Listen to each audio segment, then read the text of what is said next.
The time is nigh. Open up your eyes to see the signs of the times. Got to be wise to all of their lives. Look to the skies from where my help comes. Wake up, got to wake up from the slumber. Don't let them pull you under. Rise up of the water. Never let them wrestle you into the mud. Wait, yes. Greetings in the name of His and Her Imperial Majesty Emperor Haile Selassie I, Empress Rosera Menin. Y'all already know is one perfect balance. Greetings and welcome to Politically Incorrect, where we get it correct, and if we not correct, feel free to correct us. Yes, we up and running, all systems plugged in, and we good to go. Tonight we're going to discuss some stuff, kind of like a weekend review. A few things happened this week, maybe one or two from last week, but last week, Friday, y'all already know what happened. But we here tonight. So go tell a friend to tell a friend. Politically Incorrect is up and running. I hope everyone had a strong week. I hope it was as vibrant and as amazing as mine. I had a super awesome week, man. It was such a, ooh, man. You can't listen. I want to say some stuff tonight. Like I said, first of all, it's Free Up Friday. Shout out to Armageddon, by the way. It's Free Up Friday. This is your night. Y'all already know. Let me put the number on the page. Hang on a second. Is this the one? Yeah, Politically Incorrect. Monday, Wednesday, Friday, 8 p.m. Don't even touch that part. Nevertheless, like, share, subscribe. Make sure you like, share, and subscribe. Tell a friend and tell a friend. And yes, of course, you can support by doing a little PayPal thing and making some things happen. You know what I mean? Thanks for those who already do and make it happen. The number to reach is 246-838-8253. Y'all already know. I just want to put the phone on vibrate. Otherwise, it's probably going to go off and keep going off. Yeah, that was interesting. Okay. So we here tonight, family. Go tell a friend, tell a friend. We're going to review some stuff. Got a few clips. Got Marcia Cattle in the building. Yep, Marcia Cattle is up and running. Of course, Miss Motley is in the building. Our local superstar, celebrity, politician. And we also have, who else we have? That guy, Minister Education, something like that. I don't remember his name. These guys are classic. Like, I don't even know. I don't even know. We're going to touch on that too, by the way. We also going to touch on, what else we going to touch on? There's a program that was just launched on the Nation News. It's like a podcast. The Nation has launched a podcast, some young people. I'm gonna give my thoughts on it because I was watching their first episode earlier. I was kind of happy about it at first. Well, I have mixed reviews. Let's give you my thoughts on it. But if this is the nation's intention on, manipulating, I don't even know. Y'all be the judge. I just have my thoughts on it. Did y'all see that clip though? You gotta watch it. So sit back, buckle up. It's gonna be that kind of night. Won't be too bumpy, but it might have a bump or two. Definitely got to play a tune for the elder Coco T, who is transitioned. I got a tune. Definitely going to play a Coco T joint later on for sure. For those who recognize the vibration of the brother right there that was here with us, his energy, synergy, and what he's left us as a legacy. He had joined the ranks of those who came. All the messengers, may he rise in power. So, having said that, let me just jump right into this thing here, man. Go tell a friend to tell a friend. Before we start that, though, I want to say for those who observe today as a sacred day, y'all already know, Shabbat Shalom, Assalamu Alaikum, peace, Hotep for the conscious community, Ashe, y'all already know. What was the other one? Oh, Namaste for the brothers and sisters out there in the East. We give thanks to the brethren and the sisterin, Kidamawi, Rastafari. And to everyone else that's tuning in, regardless of where you are, where you from, what you observe, is simply love and simply light. Pure love and pure light is what we're dealing with. Rastafari. So we up and running tonight. So much going on in Barbados, so much going on in the region. Shout out to the brothers and sisters in Dominica that came forward the other night, man, and what's been happening on the ground. Yes, I did receive those documents. I don't even know what to say about that. We got to do a special program. We're going to bring them forward. Perhaps next week we could probably do that. and we can discuss that because, again, my people, my people, my people. I mean, sometimes I go to the old podcasts I would have done, some previous ones, episodes, and I be listening, and I just can't even tune out. I'd be like so locked on, be like, yo, I actually said that. A lot of information, a lot of information.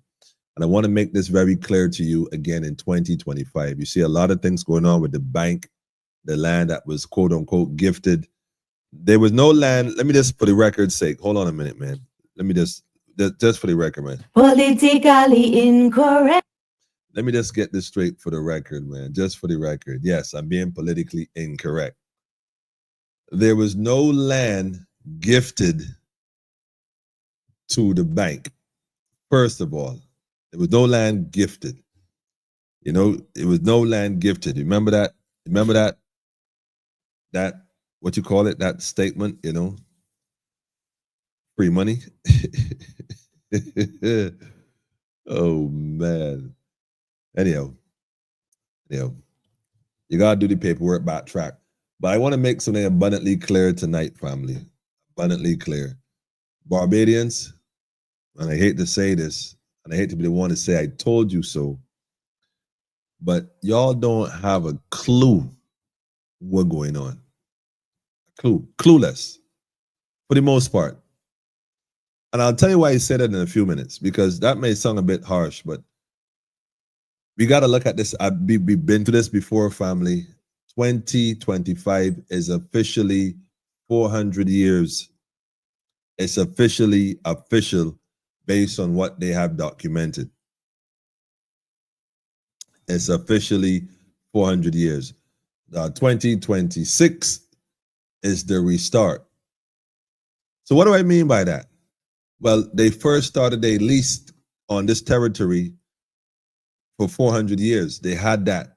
They've extended it in different ways, but here we are on this, the cuff, so to speak, of this kind of change. And we wonder what's happening. Nah, man. The land is, when they first came, the invaders, we got to recognize how they first came and how they managed to acquire the land that people already occupied. How did they do it?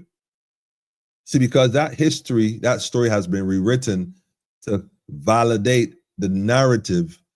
A lot of what happened is unknown. But if you travel the region, I've traveled the region, I've been to a few places, I interact with a few people, I'm telling you, a lot of what we were told is not how it happened. Plain and simple. Plain and simple, And I'm going to give you all some information tonight. I mean, I'm going to give up some information tonight. I want you all to pay attention. So you're going to need a pen tonight to write this information down. There's a treaty called the Treaty of, where's my pen? There's a treaty called the Treaty of Paris. It's in 1780 something. 1780 something. Just write that down. You could always Google it. I don't remember right now, but it'll come up. Maybe I'll look for it. Hang on a sec. Well, wait a minute. I'll go look for it. But here's the thing. Let me jump into this thing right now, and we're gonna roll this thing down the highway, the runway, and we're gonna take this flight off. We're gonna put this in the air tonight. So make sure you got your boarding pass. Make sure you got your carry-on, your luggage. This is not these modern day flights. These are the flights back in the days where you could have dragged the whole suitcase with the raffia ribbon tie onto it to make sure you see the color you want. Those suitcases used to sell that you could almost put the kitchen in. They used to be huge. And Caribbean folks made out of they used to make them out of soft leather. I think they were probably custom made locally. In fact, these suitcases were so large, they were like trunks. They had a latch on either side. You had to latch it in addition to the zip. Otherwise, it probably wouldn't stay closed. But I used to love, I love Caribbean people here. Listen, bring your luggage and come. We traveling across the region. We're going to discuss some stuff, so buckle up, man. King Alfred, I see you. Big shout out to you and the whole family, as always. Sean, I see you in the building. Shout out to all I can't even use the word loyal, because shout out to all the royals, man. I could just spin it off on that one, man, because, loyalty is royalty.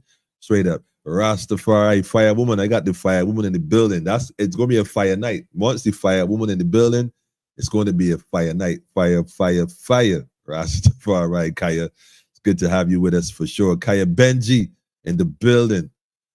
Shout out to McGlory as well. Shout out to St. Lucia, man. I ain't been St. Lucia in a while. I'm beginning to feel St. Lucia-ish. I'm beginning to feel St. Lucia-ish, man. Like, really, really, really. Do an island, do a Caribbean tour. Shout out to Beverly as well. Good to have Beverly in the building. Good night to you too, family. Shout out to Fade, by the way, and Barbados National Congress. Big shout to Barbados National Congress. Cuz Rastafari. Big hail to you and the family over and away. Shout out to New York City, man. I see all New York City people in the building. Shout out to you too, Jackie. We see you, we see you, we see you. Big, big, big, big shout to all the people at home and abroad. Yes, Empress, we see you too. Listen, go tell a friend, make sure you share the thing, because you already know they got the Rasta man on some. We call it shadow ban. It took me a while earlier to find the programmers. Like, man, these people ain't playing, but that's all right. We know why they do that. You know what I mean? We know why they promote the foolishness and suppress the facts. That is why there are ads in the nation of spirit about job position and social media marketing. Really? I didn't even know that. Now, I ain't gonna play the clip, man. And listen, I love the young people, right? But let me tell you all something. One of the things I learned as a youth, if you want to know what's up on the road ahead, ask the man returning, you know. So although I see myself as a youth, I got a little wisdom, not much. I got a little bit, just a little bit. We gonna tap into it. So I'm gonna share my thoughts with the young people on the program. I love the idea. I totally love the idea. I don't know if it's a script though, and if it's a script, then it's dangerous what they're doing. And I just want to, give my thoughts on that. You know what I'm saying? For sure, for sure. Plans to import Ghanaians to address Barbados alleged labor shortage. I mean, import some more migration. It's funny because the transatlantic slave trade, or what they call it, the ships came from Ghana, bringing folks over here. Maybe it never stopped. Because if we were here before and they brought folks over from Ghana, well, I don't doubt that some were Ghanaian. I'm just saying, maybe it's the same thing again, just different kind of ship. Greetings, family. Greetings, greetings, greetings. No line gifted. Washing checks. Yo, stop playing, man. Greetings, family. Shout out to Daffodil too, and the whole family. Shout out to all the people in the north. Big shout out to the family in the north. Treaty of Paris, 1763. Is 1763? Okay, I guess around that neck of the woods. Let's double check to make sure that's the time. But the Treaty of Paris, that's what it is. That's what's most important. If y'all ever heard that before, if you never heard it before, you got to understand what it is and what it represents. And I think that's what's also very, very important in the context of what we're going to talk about tonight, especially regarding the land of what we call the Caribbean. Because what we call the Caribbean now, today, was originally considered the Americas. Okay? So we got to keep that in mind. Hence, in fact, before I go there, so we know that there's the North America, North Amexem, and then there's the South, what they call the South America, South Amexem. Then there's a bunch of islands that's seemingly like linking the two, from Trinidad all the way across to what we call Jamaica and Cuba, right off the Florida Keys. Well, guess what? All that territory really was considered one at one point in time. So you got to understand what really happened. Pedro, greetings to you too, man. And I can't hear the okay, well, look, my mic is clear on my signal here. I don't know. If anybody else having some challenges, mic check. Let me test it, Pedro. Mic check. 1, 2, 3. 1, 2, 3. 1, 2, 3. Microphone check. The Treaty of Paris, France, Spain, and Britain, 7-year fight. Yep. Once we start to look into this, write that down, look it up, do some research on it, family, and realize that these territories were never theirs. They had treaties amongst themselves, amongst the indigenous people, to use and occupy the land for a period of time. That time has been elapsed. Now, I've made it clear on this program again. I mean, I can't even pick which one. I think it was the one we talked about Welcome to the New Barbados. I think that one, when it had the flag, was that the one with the flag on the ground? I don't remember. I'll have to check it. Where we show the documents from England and stuff like that, outlining what really happened in Barbados. And again, this is not information they teach in school, because the idea is not to teach you this information in school, not to have you know this information, but rather have you follow a narrative, a false narrative, in believing that these administrators for the corporation have authority over your territory, when in reality, they don't. But because they know, for the most part, the masses don't know that, and they know that when they talk about we the people, the plantocracy, slaveocracy, that's who they're referring to. So they make decisions for the interests of themselves, not the people of Barbados. So that's why you'll see things happening and you wonder, well, how is this possible? Well, it's possible because, we don't know where we stand in this, well, I don't want to say legal, but for lack of a better word for now, in the legal framework of things, Barbadians as a whole, as a people, as those that were taken in this land, have no idea where they are. Let me give you an example why. Let me give you a simple example why. Okay, so we talk about the government, the administrators, they talk about reparations from England. Never Ghana, but we won't discuss that. From England, because of what happened. Which is funny, because the BLP as a government worked as part of the colony. The BLP was the governing party on the colony. The DLP was the governing party on the colony. They both worked for the colonizers. They both worked. So they both benefited prior to what they call the independence, or the becoming independent as a nation, aka the country called Barbados. So if there's reparations for the people that have been subjugated, marginalized, ostracized, disenfranchised, alienized, I'm playing with a word there. If there's something for them from those outside, what about the corporations in Barbados that benefited also from that circumstances called colonialism, that are still present in Barbados today? If the government of Barbados wants to go after England, fine. The administrators want to highlight that information, fine. But wouldn't it be fair then to say that they can go after the ones that are here also? I'm just saying. For example, not to pick anyone in particular, but Drax Hall. Let's use Drax Hall. Why did the government not take Drax Hall? What do they call it? When they Pedro, what's the term they use when they take people land from them? They call it acquisition, something or the other. What's the legal jargon? Why did they not take Drax Hall under this acquisition and gift that land to the bank? The bank don't need no beachfront view. The bank, the building that the bank is building does not need a beachfront view. In fact, if they're going to build that kind of building, it's going to be a high-rise building with more car parks and whatnot, which is more traffic in Bay Street. Quite frankly, I think they should put that out of town, if that is the case. So, why did the government not take that land called Drax Hall? I'm just hypothetically speaking here, and give that to the bank.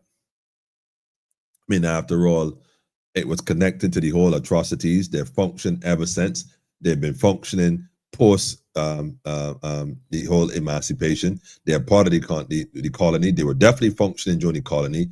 And even after the colony, now, even as a country, Drax Hall is still up and running. They never closed for business. They just adjusted to the circumstances.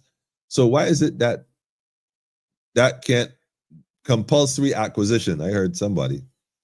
Why not? Because they can't. I suppose at this point, because again, people are not aware of certain things from the standpoint of how they play these legal games. Don't forget, slavery was legal. So when the government tells you that there are things that are legal and they do it because it's legal, understand all legal means, the only thing that word means legal. Legal has nothing to do with law. Nothing. All legal means is that you now have permission to do something that would be considered unlawful. You see, there's legal and then there's lawful. These politicians do not practice and do not govern lawfully. You get it? Lawfully. Instead, what they do is they play this game about law on one hand while they do things legally. And all legally means is that you have no permission to do something that would be otherwise considered unlawful. So they played. That's why slavery was legal. Of course you can do that. Of course you can beat people and whip them and torch them and all this. It's legal. But legal is without question not lawful. And we keep making that mistake by buying into the legal jargon. And so when they say that they have permission to do this and do that, they really don't. But because they know the average person don't have the level of understanding from the standpoint of law and what is lawful, well, they play that game. They play that game. I'm saying to you people, I've been saying it for a while, I'm going to keep saying it. There is absolutely no political party that was present during the day of the colonizers that will liberate you, ever. They're not designed to do so. In fact, they were part of a decoy set up deliberately to give you the false impression, the illusion of inclusion, to make you have the idea that you're all part of the same thing, when in fact you're not. They represent then, and they have represent during, and they will represent going forward the interests of all on the plantocracy or under the plantocracy. And not for the what they call the, and these are the terms they use, the small man, the little man. There's no small man and little man. You're all big men. You're all big men doing one and have ambitions to do big things. But the illusion that they're speaking about you. Let me give you a video real quick here. Let me start off the top real quick. Let me start with this one. I think this one's the way to start this tonight. A big shout to Guyana in the building. Shout to all the Guyanese. Demerara forever, home of the revolution. I keep telling y'all, man, it's that time. Shout to the matriarch. Mums, greetings to you from the sunny isles of Barbados, the family abroad. Shout to Yarraman, the whole Yarraman. Big shout to the elder. Greetings, mighty beings. That's right. Brethren, good to see you. There's a question that's, can an employee take something from her boss? What they practice is legalese, not law. That's the fact, man. Facts. Big facts. Big facts. Don't let these lawyers trick you, family. Don't let these lawyers trick you. They all took an oath under the same order. Do not let them trick you. I'm telling you, they don't talk about nothing lawful. They only talk about what is legal. And the truth is, they have only been educated enough to do so. That's why the World Bank said the Caribbean education is in crisis.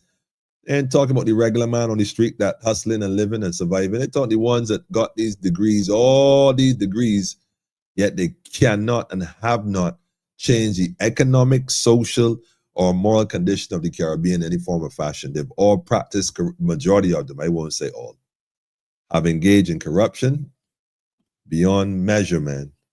Beyond measure.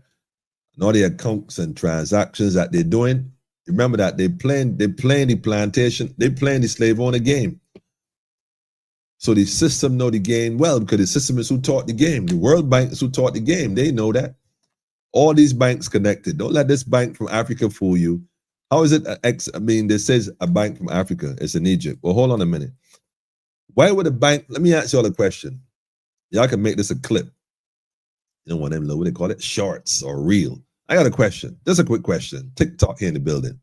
Why would a bank in Africa that have access to billions of dollars not be investing in Africa, but rather development of the Caribbean? Who else? I mean, who else has it? You think Africans have an interest in developing the Caribbean? Africans trying to develop Africa. So who would want to develop the Caribbean? Who follow the money? Who right now, if you had to think about countries in the world, who right now is interested in, we use the word develop, but it's called infrastructure. So when you want to build a housing area or you want to build a community, you got to do some infrastructure work. For example, you got to survey the area, mark out your lots, mark out your road, mark out utilities, water, electricity, natural gas, etc. And you then put these different utilities and infrastructure in place. Once you have that in place, then you can look at the lots being sold and whatnot, bringing traffic through and fro, developing these buildings, because at some point you plan to have a whole community that you plan to sell. So when you talk about infrastructure and developments, understand that they have a long-term plan. So the question is, which countries right now are interested in the development of Barbados? Answer yourself that question. I'm going to come back to that in a minute, but I want to share a video real quick that might speak to this somehow. Marsha Cattle had something to say, and I think is worth listening to. Me personally speaking, I think it's definitely worth listening to. So just a quick question. Let me just go ahead and put this on the screen real quick. Let me just add this here. Hang on a second. Okay, hang on. There you go.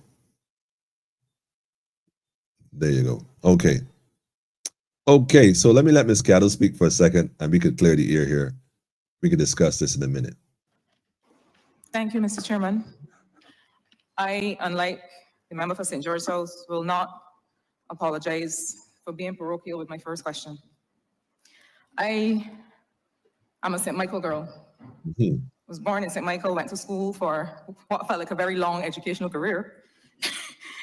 In St. Michael, we go to school long in Barbados. And I feel very strongly, as I would imagine you do, Minister, about urban renewal and the opportunities that we continue to provide to people who live in urban Barbados. Now, urban Barbados, I want you all to listen very carefully to Ms. Cattle. You know, I often say a broken clock is right twice a day. And by the way, that's not to suggest Ms. Cattle is broken in any form or fashion. I'm simply saying, you know, there's some things we should pay close attention to when it's being said, depending on when it's being said and where it's being said. Whether you're for or against, you know, it might shed some light on something else. Let's pay attention. Anybody who listens to me or has heard me with any regularity will not be surprised by what I'm about to raise. So far for this morning, we have heard quite a lot of information about the strategy that goes into the prioritization of roads. About whether a road is complex, about whether it requires further works, about whether other agencies may need to come in and do works or have planned works. But I think that there has to be another metric that obtains. We sat in this honorable place and talked for quite some time last week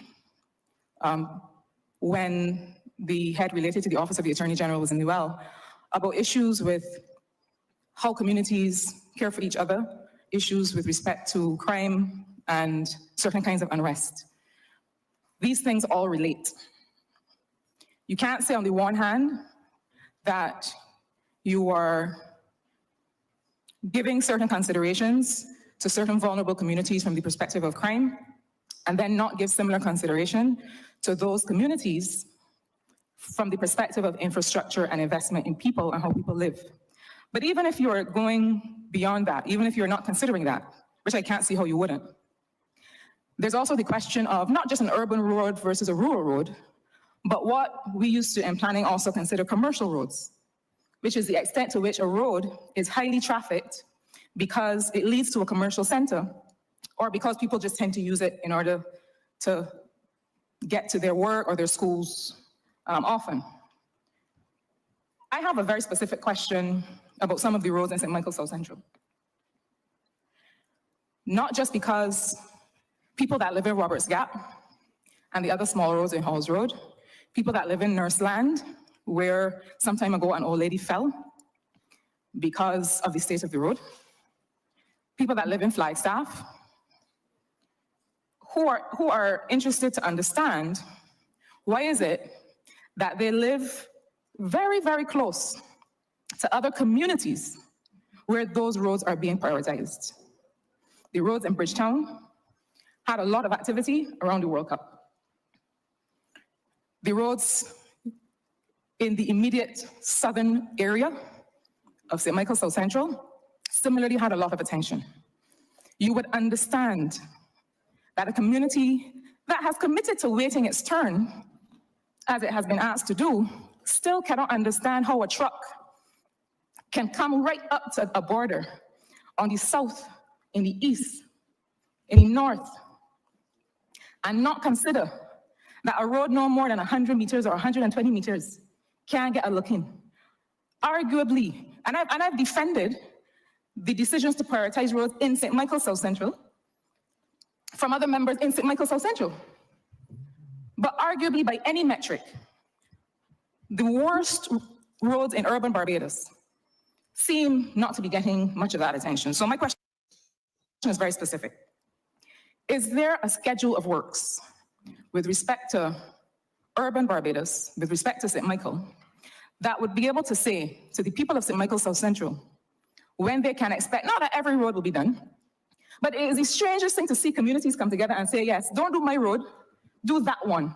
Honorable member, please get to So is there a schedule of works that would answer for those people when the roads that have been prioritized and submitted will be done?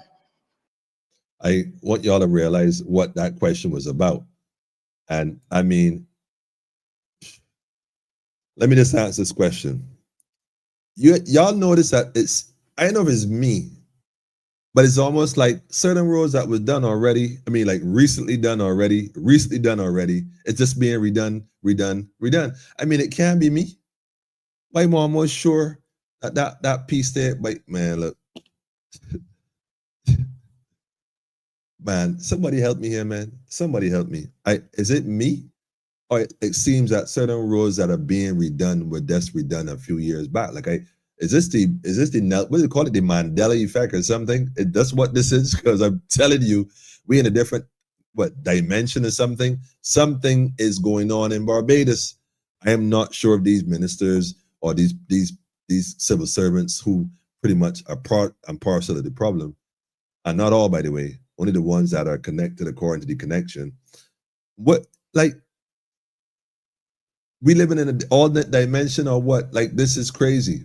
I mean, I was on roads up to the other day. I said to myself, but they obviously don't travel this road because this don't make no sense. And these are high traffic roads.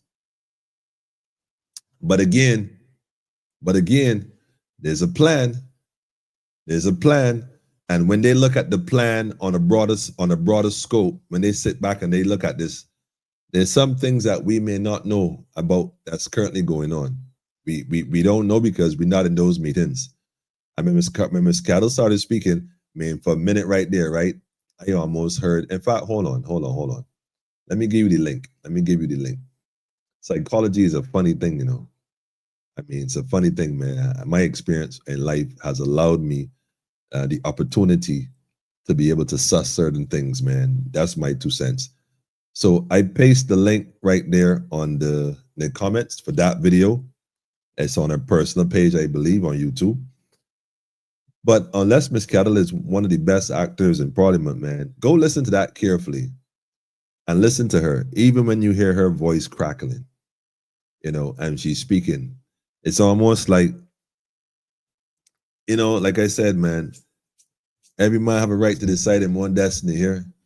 And even if Miss Cattle was wrong 1,000 times before, you know, there's a story in the Bible about Samson. You know, he was doing the work of God and he got caught up with Shorty right there. You know, the Shorty and Delilah. I got caught up. And, you know, as a result, he had to go through some real rough, you know, circumstances. But at the end, you know, his prayer was, God, don't let me leave here without completing my task. And God said, you know what? I'm going to give that to you. And God granted him back the strength, according to the story, and he was able to complete that which he came to do.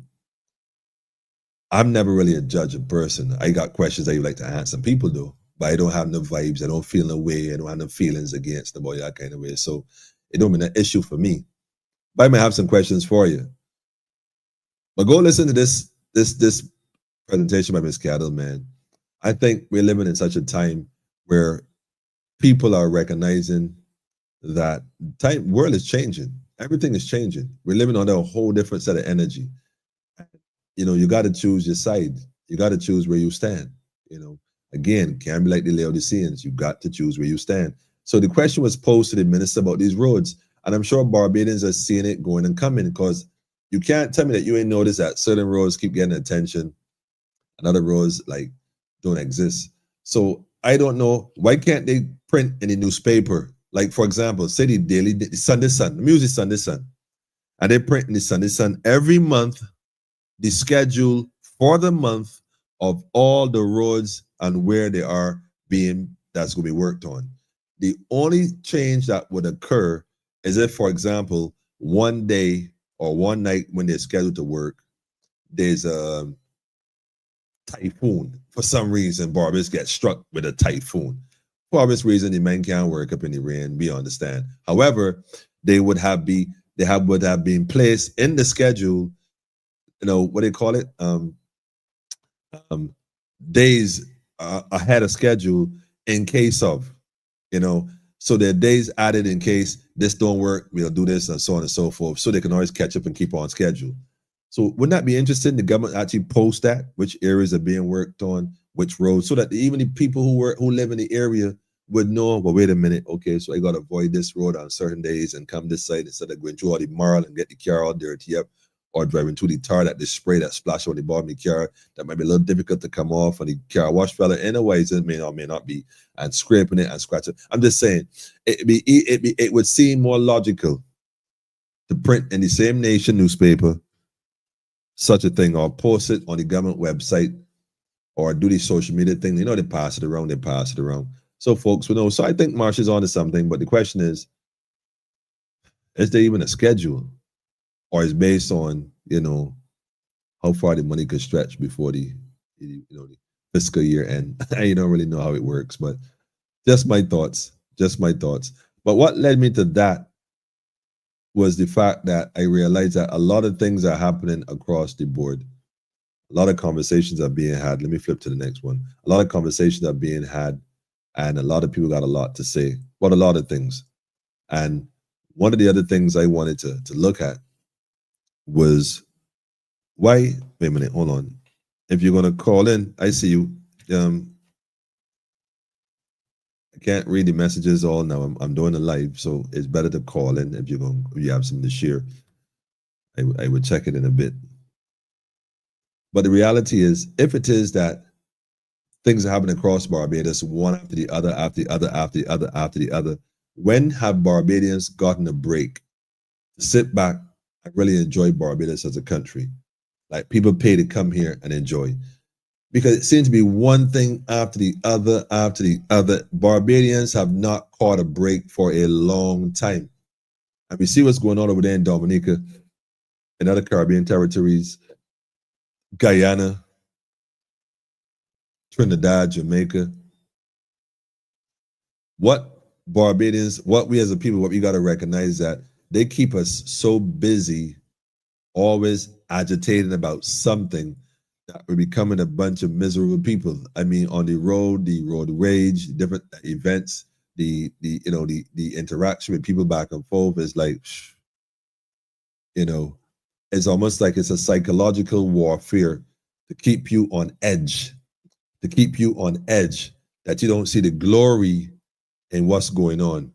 And the beauty about it is that we are in a state where we're in the best of times. It may seem the worst of times, but we're really in the best of times. And as a people, if we just recognize that by organizing ourselves and centralizing ourselves, we can really make a difference. And the reason I'm saying it, because, I mean, in fact, let me play this next clip, because this is where I realize this is the kind of psychological games they play. Let me show you do it. It's called divide and rule. Very simple. But apparently for many years, I've been very effective. Mr. President, the leader of the opposition. before I get into this guy here, Senator Mr. Chad Blackman, LLB, LLM, ACIARB. Yeah, Minister of Education Transformation. I want to say this before he actually starts, you know. Before all of this, like, where this guy come from? Like, where he come? Like, can somebody tell me where he came from? Like, can somebody tell me what is his rites to passage? Like, how did he end up in the position as Minister of Education Transformation? Can somebody please? Because I don't always keep track of what goes on in the political arena in Barbados. I'm more interested in the work with the people of the nation than the political administrative aspect of things, the cooperation. I don't really, you know. So can somebody tell us what is this young man's, Mr. Blackman, claim to fame? And by the way, the name Black Man, the name Black Man is completely colonial. Just off the top, you know, Black Man. Like, for example, white man. You know, those two terms, black and white, you know, Barbados kind of coined those terms. You know, Barbados literally is almost like the progenitor of that social construct, black and white. It was social status. It was a status thing, not necessarily a cultural thing, although we interchange it now loosely. But so when they speak, we got to understand the context that they're speaking in. But I want to drop some comments here. I see some comments up here. Greetings to the whole Clark family as well. Got you. Urban does not exist in Barbados. It's an unwelcome rhetoric. Oh, man. Greetings to you too, Tyrone. Pedro, sorry, did not see your message too late. Oh, okay, wait a minute. Was not ignoring. Listen, okay, all right. I like the community spirit, how we just, and you know, yeah. All right, Pedro, I see what's going on, man. Oh, man. Who's the MP for St. Michael South Central? Well, it would have been me, you know, it would have been me at one point in time. I did think about running in that area, St. Michael South Central. I think that's what it is. I could be wrong. But no, I think it is. I think I'm wrong. It wasn't South Central. It would have been St. Michael Southeast. I think it is. That's what it's called. Let me drop this here for you, and you can play it by ear. And I want to quote, Mr. President, the leader of the opposition. He quote. So he's quoting the leader of the opposition, who is Mr. Ralph Torn. I don't even think he should even go down this road, but listen to how they play this game, and you'll understand why I'm telling you what I'm telling you. The child who failed the 11 plus was always failing. I repeat, the leader of the opposition of this country said the child who failed the 11 plus was always failing. Mr. President, I want to know if the leader of the opposition shares those views to his members, who he also has selected as part of his initial 15. Now, what he's attempting to do here is you know, throw a Molotov political cocktail in the House of the Democratic Labour Party by suggesting that Mr. Ralph Thorne was condescending in his narrative when he said that those who fail the 11 plus examination has always been failing. Now, this is supposed to be the Minister of Education Transformation. I don't know how he planned to transform anything when he lacks the ability to recognize context. You see what I'm saying? And I hate to be like, look, Brother Blackman, I don't even know who you are, bro. Like, I ain't got a clue. But let me just put it to you this way.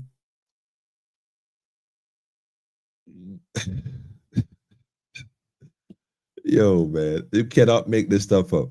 You know, when he said that,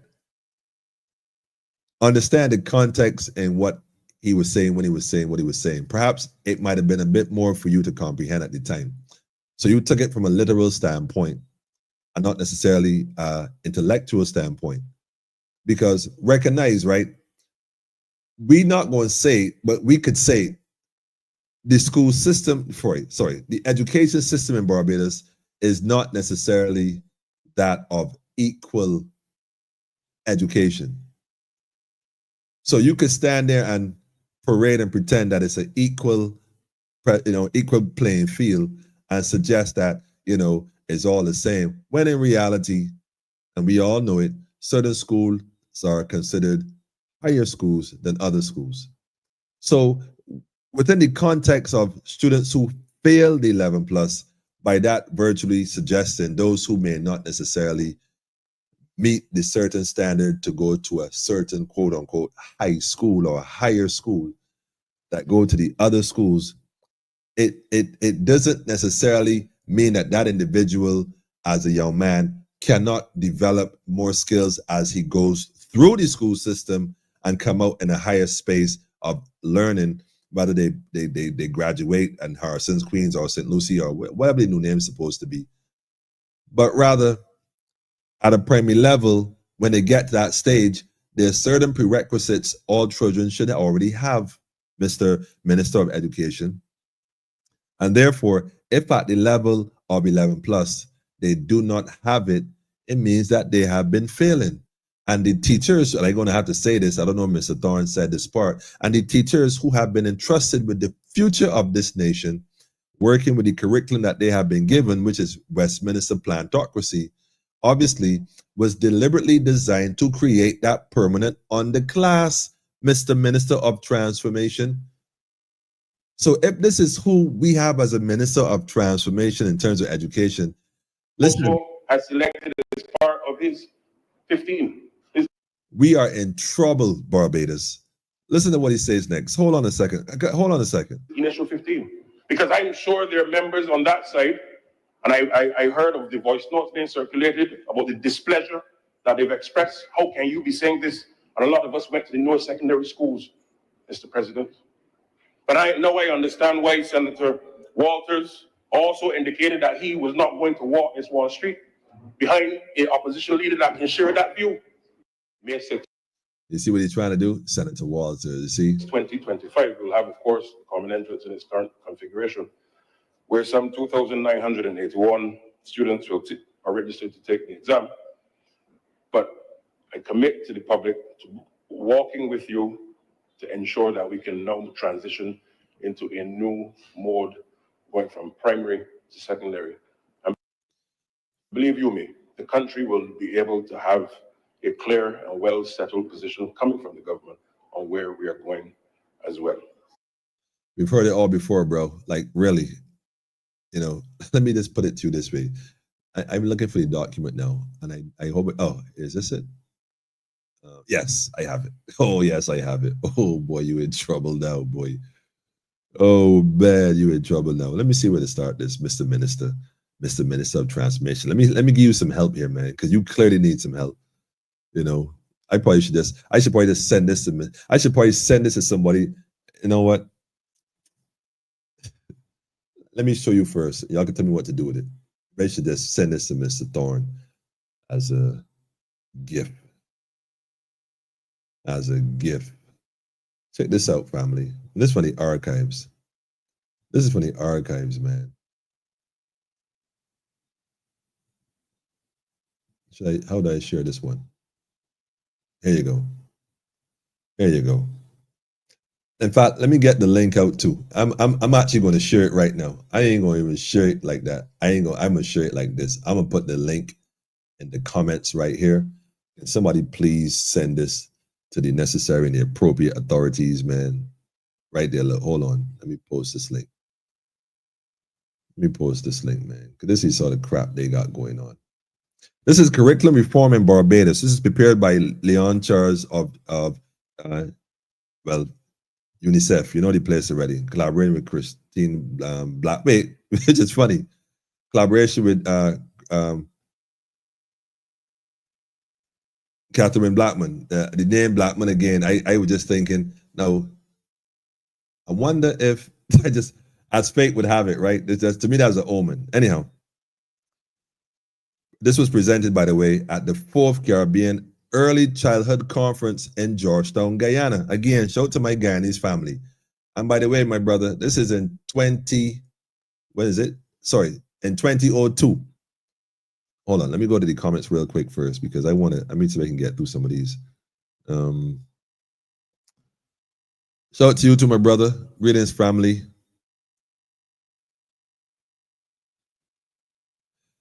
Well, they didn't really answer the question in the way we think the question should have been answered. It wasn't answered like that, Richard. But that's a clip on Parliament. But it obviously showed that there was some static, and it exists. And at this point, we're not here to highlight that. That's not what we're here to do. But I want to point to something. So I'm going somewhere with this.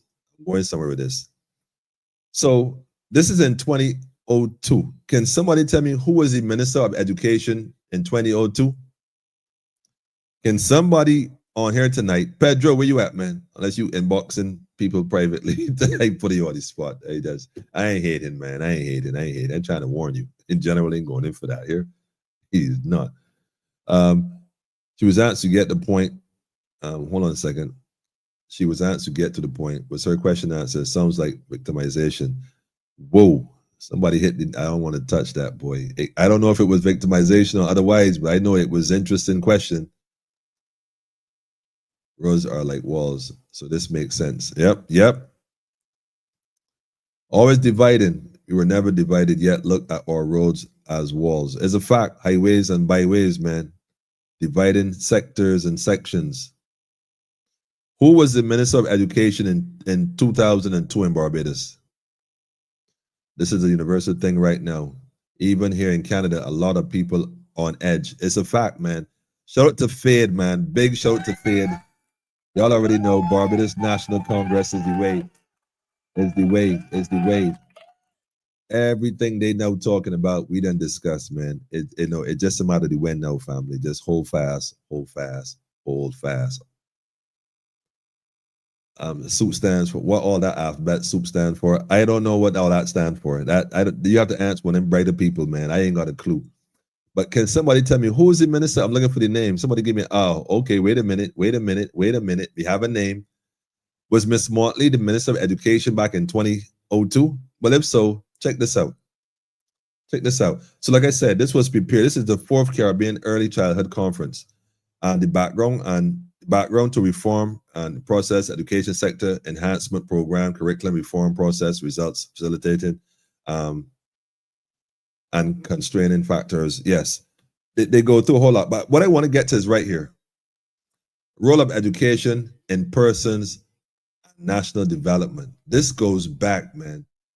A white paper on education reform from 1995 in Barbados recognized the vital role played by education in the attainment of personal and national goals and objectives. The Minister of Education accepted the challenge that the design and the provision of education must seek to enable all young people to be knowledgeable and creative and to develop positive attitudes and requisite skills. That seemed pretty straightforward. But yet, look here. That's section 1.1. That's section 1, section 1, and section 1. Look at section 2 and section 1. Outcomes of the current education system. This is way before the World Bank had anything to say, or current Prime Minister would have been aware of this if she was indeed the Minister of Education back then. In 2002, family. Understand what I'm trying to tell you. He talking about this guy. Oh man. Anyhow, listen carefully. An examination of the education process in terms of the extent to which school children were benefiting from the existing curriculum reveal many deficiencies. Number one, poor examination results. Listen to this carefully, family. I want y'all to listen to this carefully. In fact, go to this page and download it or screenshot it before they move it. Because you know how these things that disappear, like the stuff on Carleton College website I told you about that you can't find anymore. Check this out. For example, less than 30% of children at the CXC level were gaining 3 or more passes at the general proficiency level. Less than 30%. That was then. I think Ms. Motley has risen that now. I think to say 80%. In other words, 70% of the people leaving school then had less than three CXCs. Now, less than 3, could be 2, could be 1. You feel what I'm saying? Going through using the existing curriculum in 2002, this was done, but this was compiled by a survey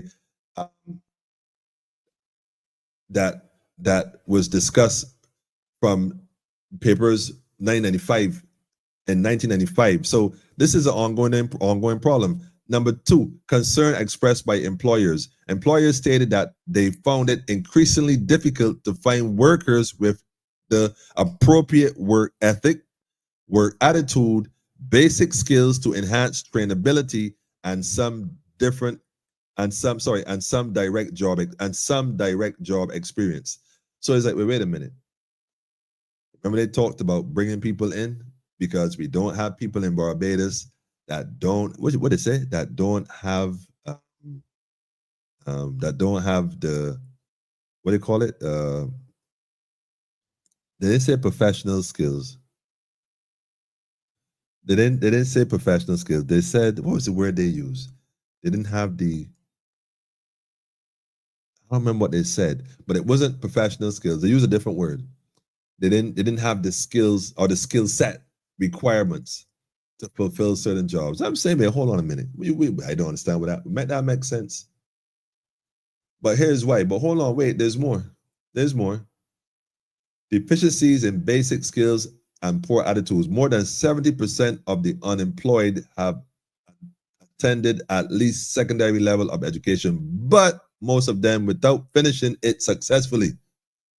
But most of them without finishing it successfully. So we can get rid of the most and finish, called most is more than half.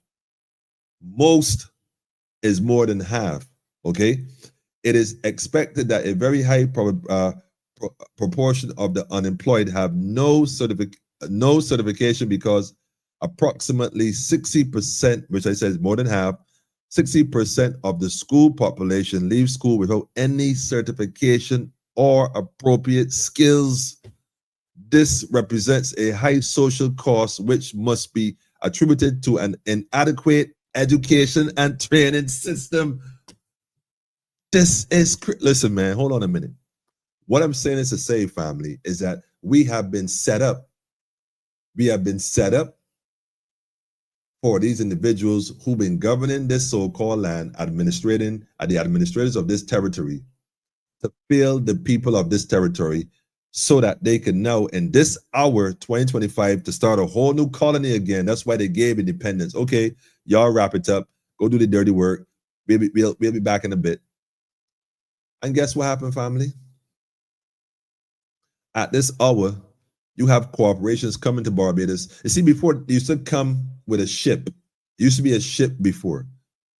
Now, it's a fellowship. The corporation comes in, they set up camp, they put their flag in, and they take territory accordingly. They write treaties with government. So the government just give these people some land. A bank out of Africa. Did Africa ever give them any? I don't even want to answer that question. And here's the minister's position. In fact, do I have that video? Yeah, I think I have that clip. Not a video though. I think it's a news clip. I saw it earlier. Is this it right here? No, this is not it. It was from the Nation News. I did see it. Oh, this is it. Maybe I'll find it. When he said it was going to bring in jobs and opportunities and X amount of billions of dollars and all this fancy rhetoric they're talking, man. These cats, man.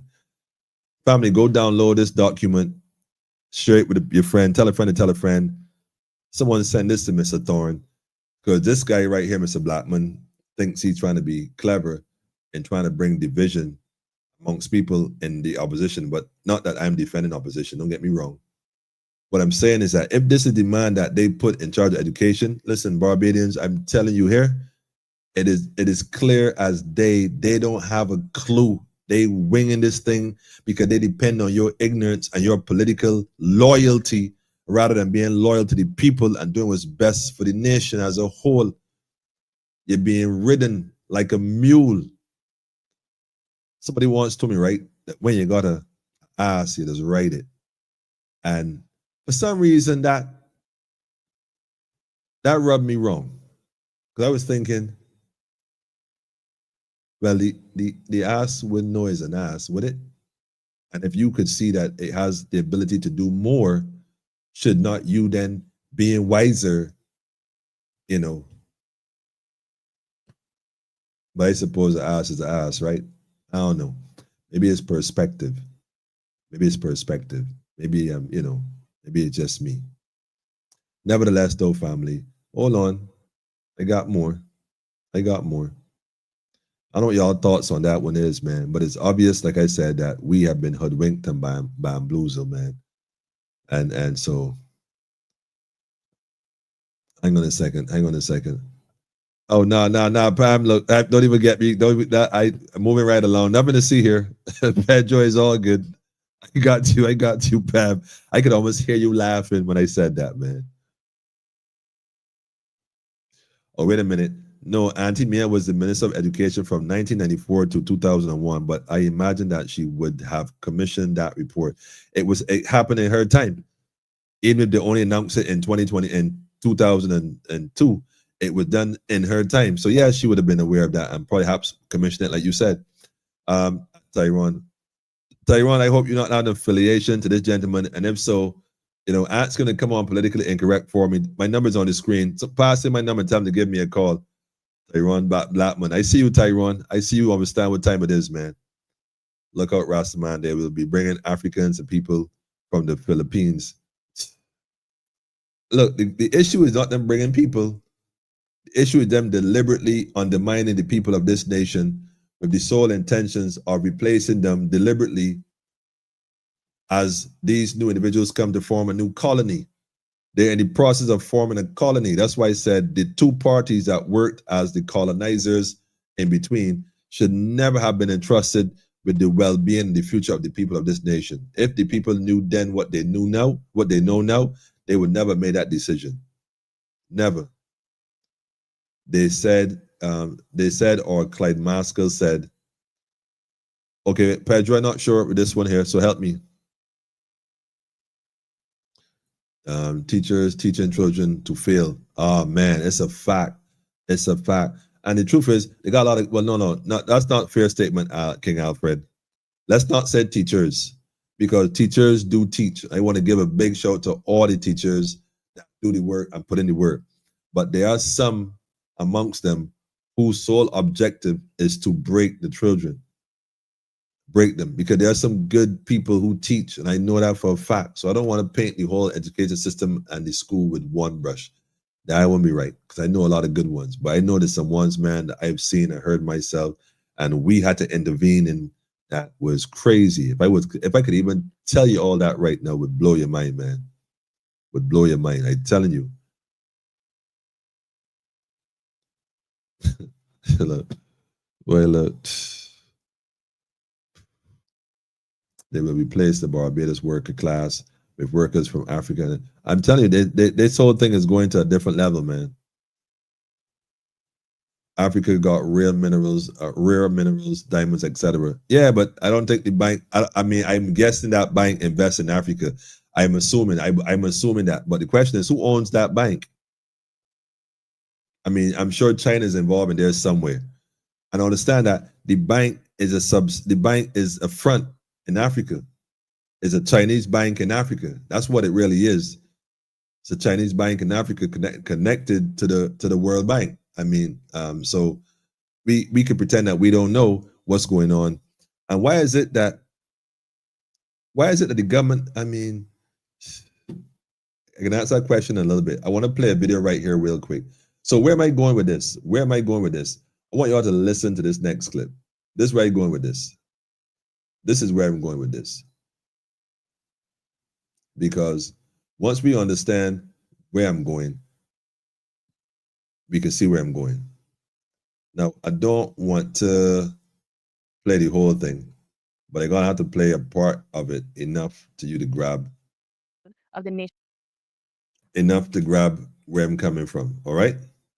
So let me go ahead and add this. No, wait a minute.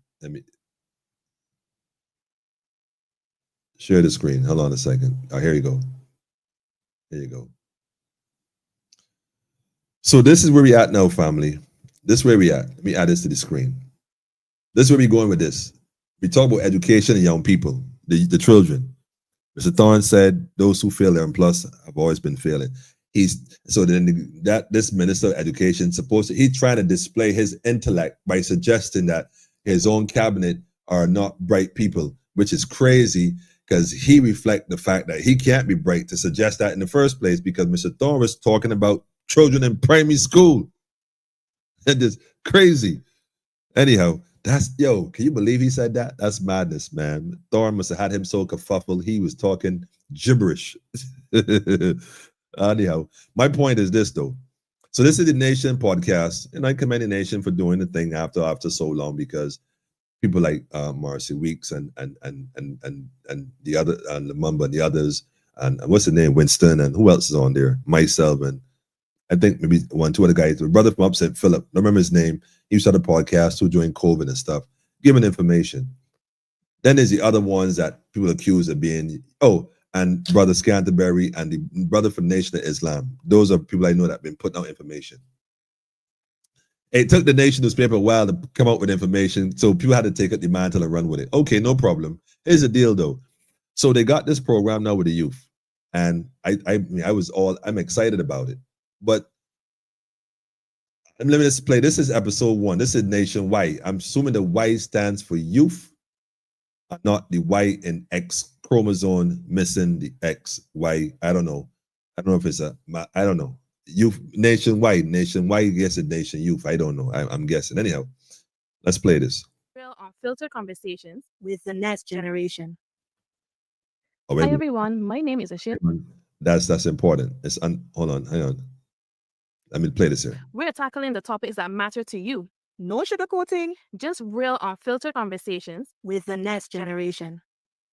No unfiltered conversation with the next generation. I want y'all to pay attention to this very carefully. This is episode 1.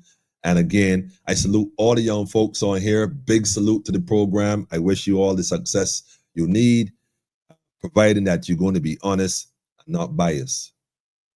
Hi everyone, my name is Ashira Joseph, and I am so excited to welcome you to the first episode of the Nationwide podcast. Now today with me I have 2 special guests. To my right, I have Rashana Trim, who is the president of the League of Young Socialists. Now, Rashana Trim is the leader of the young, let me get up the screen. She's the leader of the Young Socialists. The leader of the Young Socialists. I know I heard about the Young Democrats, but I'm now hearing for the first time with the Young Socialists. I think this is going to get interested in a minute. But anyhow, so congratulations. And to my left, I have Kayla Bradford, who is the president of the Barbados Youth Development Council.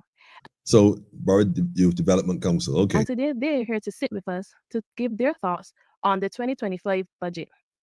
Okay, so for the past few days. So they talk about the budget. This is where they want to start, the deep end of the pool. Like they literally diving into the deep end of the pool here. These youth are not putting their toes in. They doing a Greg Louganis at this point. The question is, will they bring home the goal? There's been a lot of chatter in the public and on social media about the budget that was presented. And a lot of persons were kind of iffy about it. Some persons were in agreement with certain things that were said. And so I wanted to get from you guys, what are your thoughts on the budget that was presented? So I'm going to start with Roshana first. Sure. Thanks so much for having me today. I believe the budget was a well-balanced exercise in both economic responsibility as well as investments in human and social capital. The focus on ensuring that Barbados is resilient given the current global political and economic atmosphere, but also ensuring that we invest in key areas such as education, foster care, persons with disabilities, and all the other things, which ultimately aim to support Barbadians in what we can admit is a difficult time, is one that shows that the budget not only is futuristic and forward-thinking, but also that it is cognizant and also grounded very much in the here and now and the reality of Barbadians. So this is my thing though, family. And I love how she expressed herself. She's flowing, very articulate. She seems, wise enough to know what she's speaking of. But I would have had a question for her if I was this moderator, and this is based on what exactly? Because understand, this generation is the generation and they want us to come is who these older folks are selling out the country to. Because these bills that they're talking about, they're going to have to pay. And here's the thing, though, my sister. If you can't pay that bill, let me tell you something here. The same Barbados you're talking about, you're going to have to leave and look for a job, man. You're going to have to leave and look for a job. But then again, as a socialist, I suppose, I would, if I was a socialist, I probably would have said the exact same thing. But anyhow, my 2 cents. Anything in particular stood out to you that was presented? For sure. Anything particular stood out for you? For sure. Sure. So when I look at the investment in the Barbados skills gaps, our conversations on artificial intelligence, digital technology, process automation, as well as if we consider the things, particularly on the increase in foster care, the solidarity benefits, there are a lot of things that really stood out to me and that I really find to be very sound policies. And I particularly would like to hone in on the increase, the 2% annual increase in the minimum wage, which does not take away from the fact that the minimum wage board will meet intermittently and decide and declare minimum wage through the Minister of Labour, but that regardless of whether they meet or not, there's going to be an increase annually, recognizing that even between the time that the minimum wage board is convened, there's still a need for us to keep up with things like inflation and cost of living for Barbadians. Okay. Now, like I said, I admire the eloquence in her presentation and I commend her for that. But to say you are okay with the 2%, sis, and I don't get it, because that's like 10% in 5 years. Right now, the minimum wage is $8, $8.50. That's let's say it was $8. Just correct me if I'm wrong here. So what you're saying is that I gotta wait 5 years to get approximately 2% as an increase in terms of increments. So that's probably a little over around 90 cents or so, give or take. I gotta wait 5 years to get just about $1 added to my minimum wage per hour. And you telling me that's okay? When last you went to the supermarket? I don't even think you do grocery shopping. Because sis, if you do your own grocery shopping, you would already know that that don't make no economic sense at all. In fact, the only sense that make is when you're looking to enslave and disenfranchise the people. When you plan to undermine the nation as a socialist, when you plan to undermine the people of the nation that you are looking to socialize, it means, however, that you got to yank the rug from under them, not fast, but slow. So cost of living goes up rapid and their paycheck increases slowly, so that eventually, ultimately, the gap is so wide they can never keep up at all. But again, that's my 2 cents. I could be wrong here, but I mean, let me let the rest of the program continue for a second. Hang on. Okay, and Caleb, what are your thoughts on the budget Caleb. presented? I wouldn't, well, in my capacity as president of Barbados Youth Development Council, what we would have done at the council is that we would have actually created a Google form to get the feedback of young people and what are their thoughts about the budget. I myself personally would have engaged young people from all walks of life, and it would have also be scrolling through social media and getting the thoughts of young people and what young people have to say about the budget. And coming out of that, the general consensus of the budget is that it gets a passing grade. It is, but when you look at the it gets a passing grade, but that's interesting terminology. He's using double speak here. You see where he's going, right? Anyhow, listen to this carefully though. Hold on. note that the general consensus of the budget is that it gets a passing grade. It is, but when you look at the global context in terms of which the budget comes in, it comes at a time in terms of war in Ukraine. We see war in Gaza. We see it at a time that where tariff war is also happening with the US, Canada, Mexico, and even China. So the budget in itself gets a passing grade. However, there are some things in engaging with young people, certain things that which they wanted some questions on it, even in terms of, let me look at example, the 20% there's a 20% increase in terms of these Nazi chronicles, things that Household content, yeah. yeah. So the concerns that I'm hearing from young people is that you're taxing this, but for example, healthy food is so expensive, so that if there could be a balance, you get becomes up. So for example, one young person actually said that the even though that they get where the taxes coming about, however, what needs to happen is that you have to continue to create a more aggressive approach in relation to why the high salt intake is not necessary.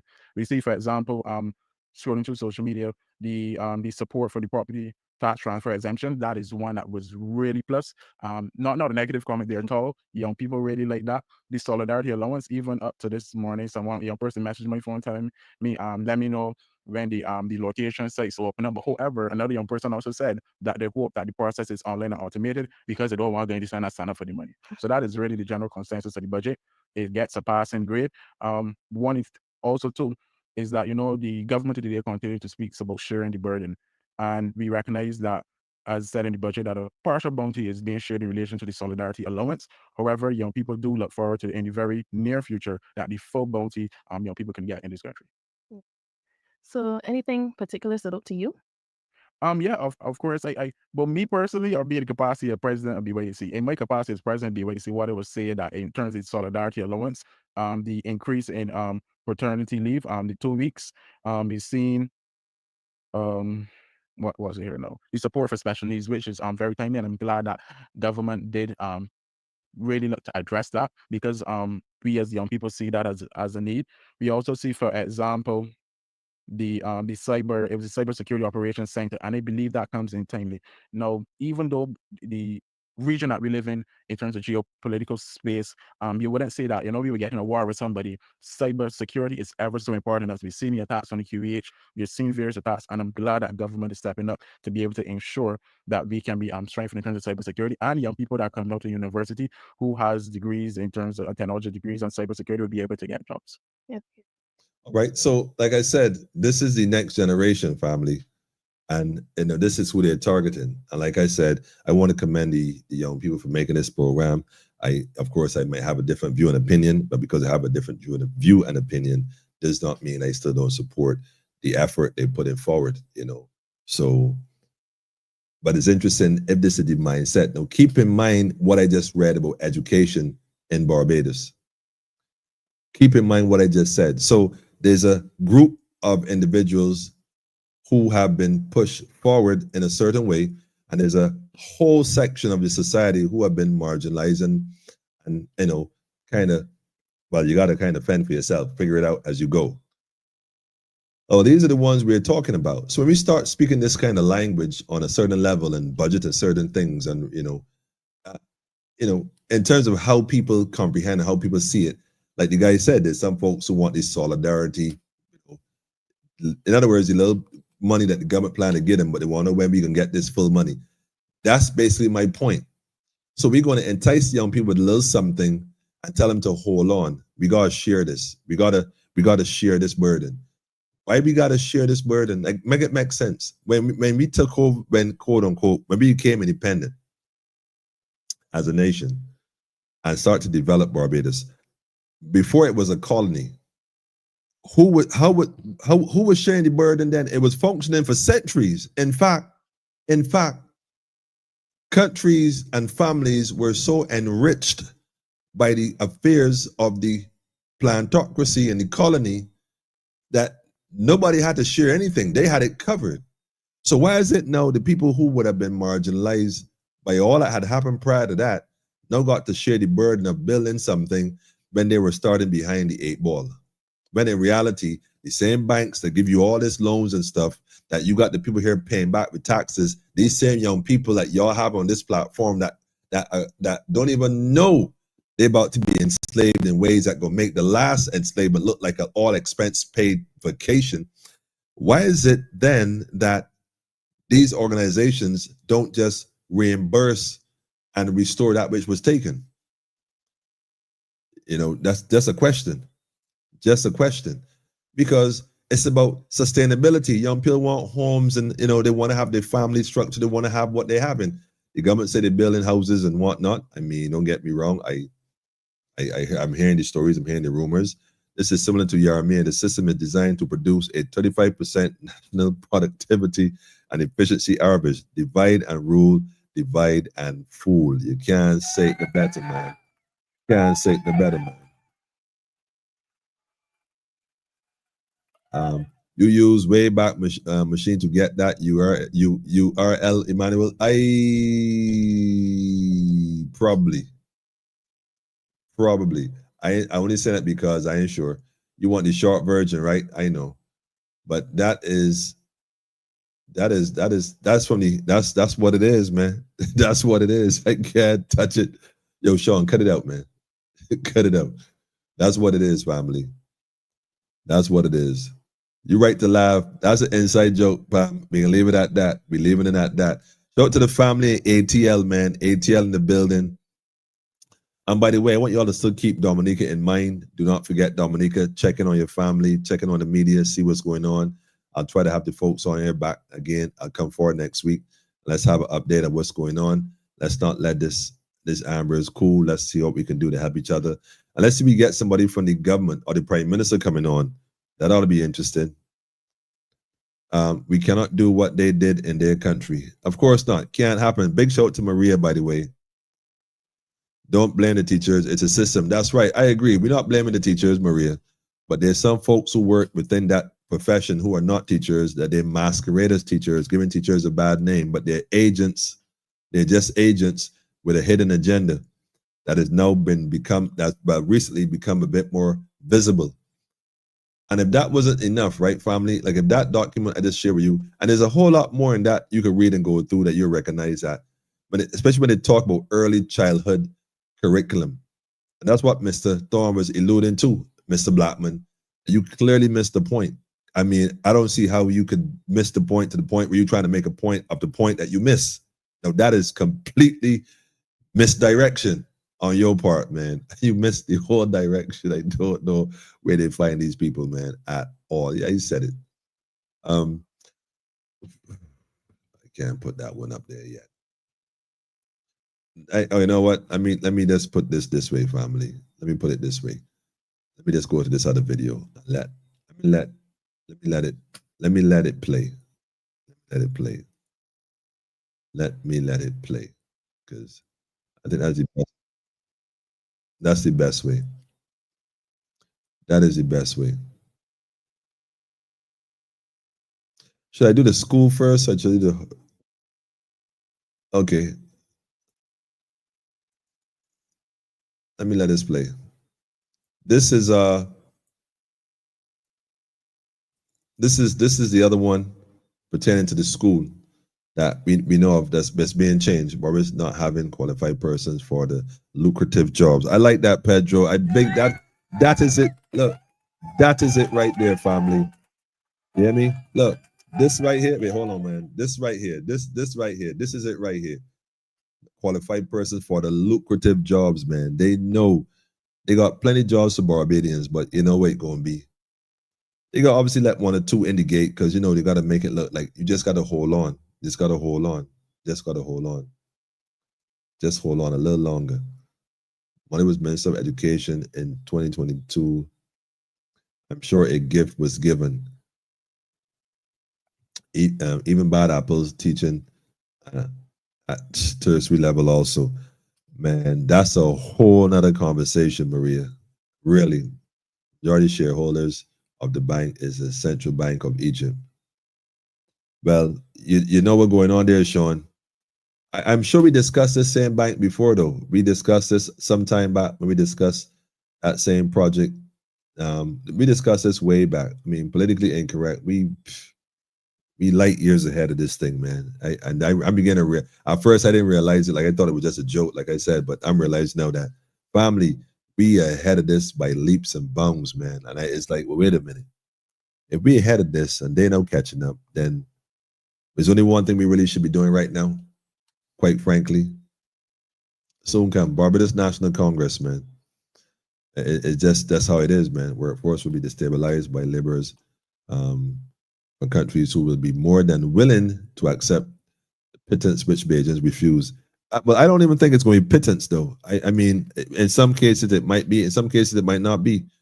Remember the Barbadian nurses? 7 years later, some of these grievances have still not been resolved. It's serious. I know a lot of these folks getting contracts being paid in U.S. currency.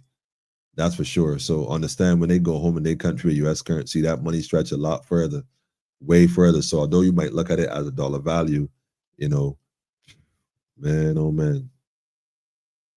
Sounds very BLP Young Socialist. Yeah, boy. I don't know the sister right there, man, but We got to help our young people, family. We can't let them walk around blindly, like the blind leading the blind. Does she know what socialist is? That's my question. I ain't say nothing. I ain't say nothing at all. I ain't say a word. Socialism. I ain't say a word. I ain't say a word. I don't know. That's why she probably does know what it is. So that's why I'm saying we can't even be hard on her because she's only following the education that she was given. She is functioning based on the education that she was allotted to, that she was allowed to receive. That was allotted to her. So, you got to answer that question, man.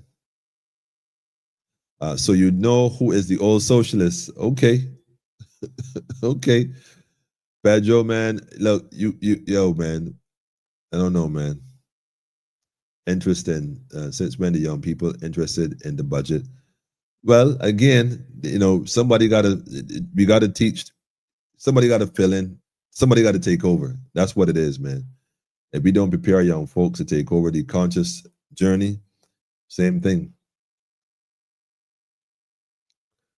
She and the rest of us listening to the same budget. She I don't know. Yes, she listened to the same budget, and like she said, so my thing is, we got to teach the young people. We got to help guide them as well. We also got to listen to them, and I'm listening to the young people. I'm hearing where their thoughts are and where they're going. So we got to realize the same very people we here trying to help and free are going to be literally, dependent on the same system, on the very same system. So, which means that, you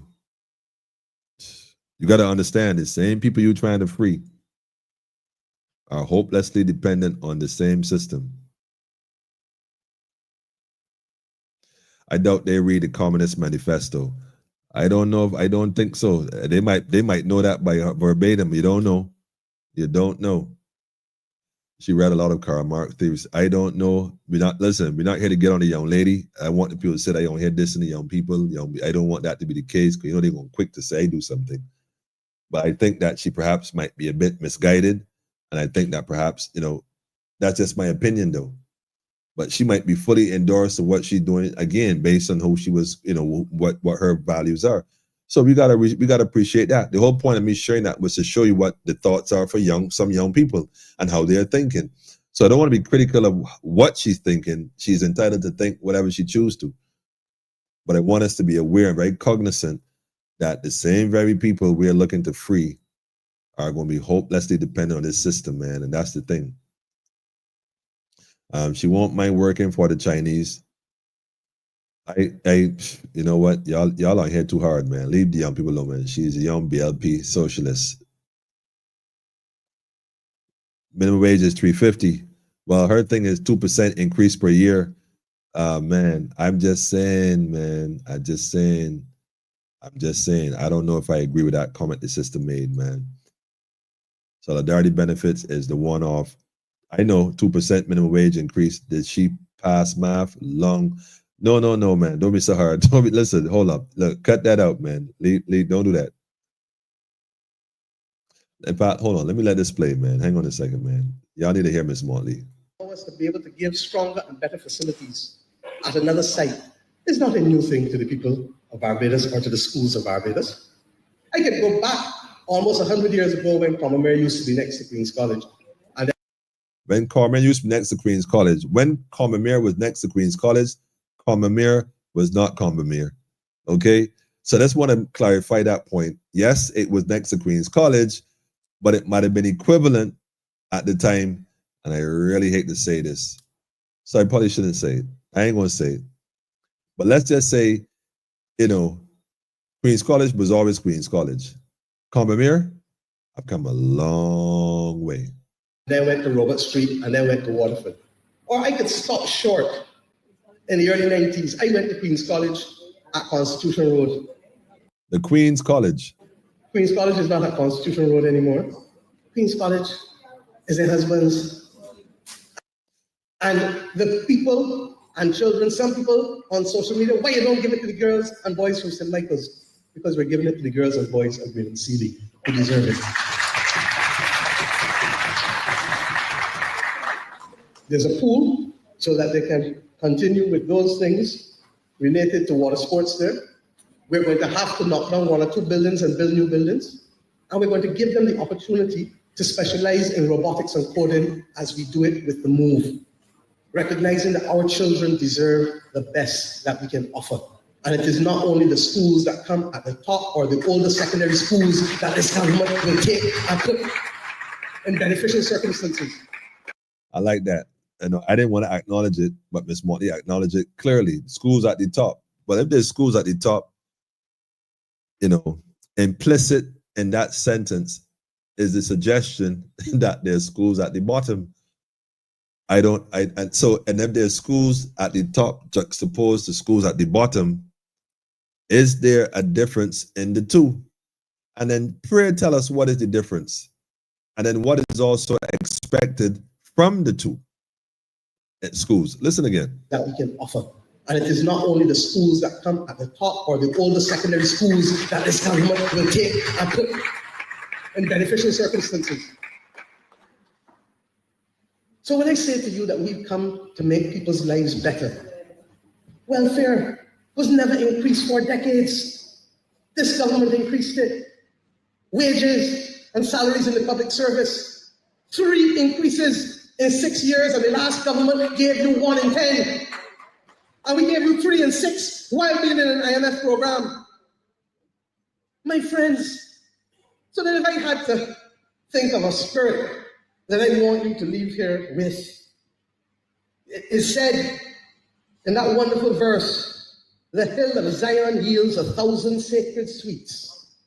Well, if the hill of Zion is our ambition and our vision for a Barbados that is providing better for people at every level, then we must be doing what? We must be marching on. I hear you. We must be doing what? Marching on. Marching on to Zion. I almost couldn't believe it. I thought it was back in Dalkey Methodist Church. Miss Motley, what you doing though? Well, I know you a lot of things, but like you're going for the doctorates or something. Look here, man. On a serious note, right, family? We got to realize what is happening here, and I don't know if anybody recognizing it or not, but this is some serious thing taking place in Barbados here. This is the education situation in a joke. Know that we recognizing how our children have been marginalized deliberately. The question is, what are we going to do now? What is the plan? What is the plan? They're selling hope to young people at this point because they know that a lot of the other folks might not make it for different reasons. I don't want to be the one, again, to say, I told you so. But there are a lot of reasons why a lot of people are currently not making it. A lot of people, y'all gonna have to read between the lines on that one. They said the same thing happening in Guyana. It's happening all across the region, Rhonda. They know exactly what they're doing. They know what they're doing. They're all following the script. Don't forget, Carrie Carr met recently, and the reason why they meet in person so they can discuss things they can't talk over the phone. The little, listen, family, sit down and discussions, man. Serious.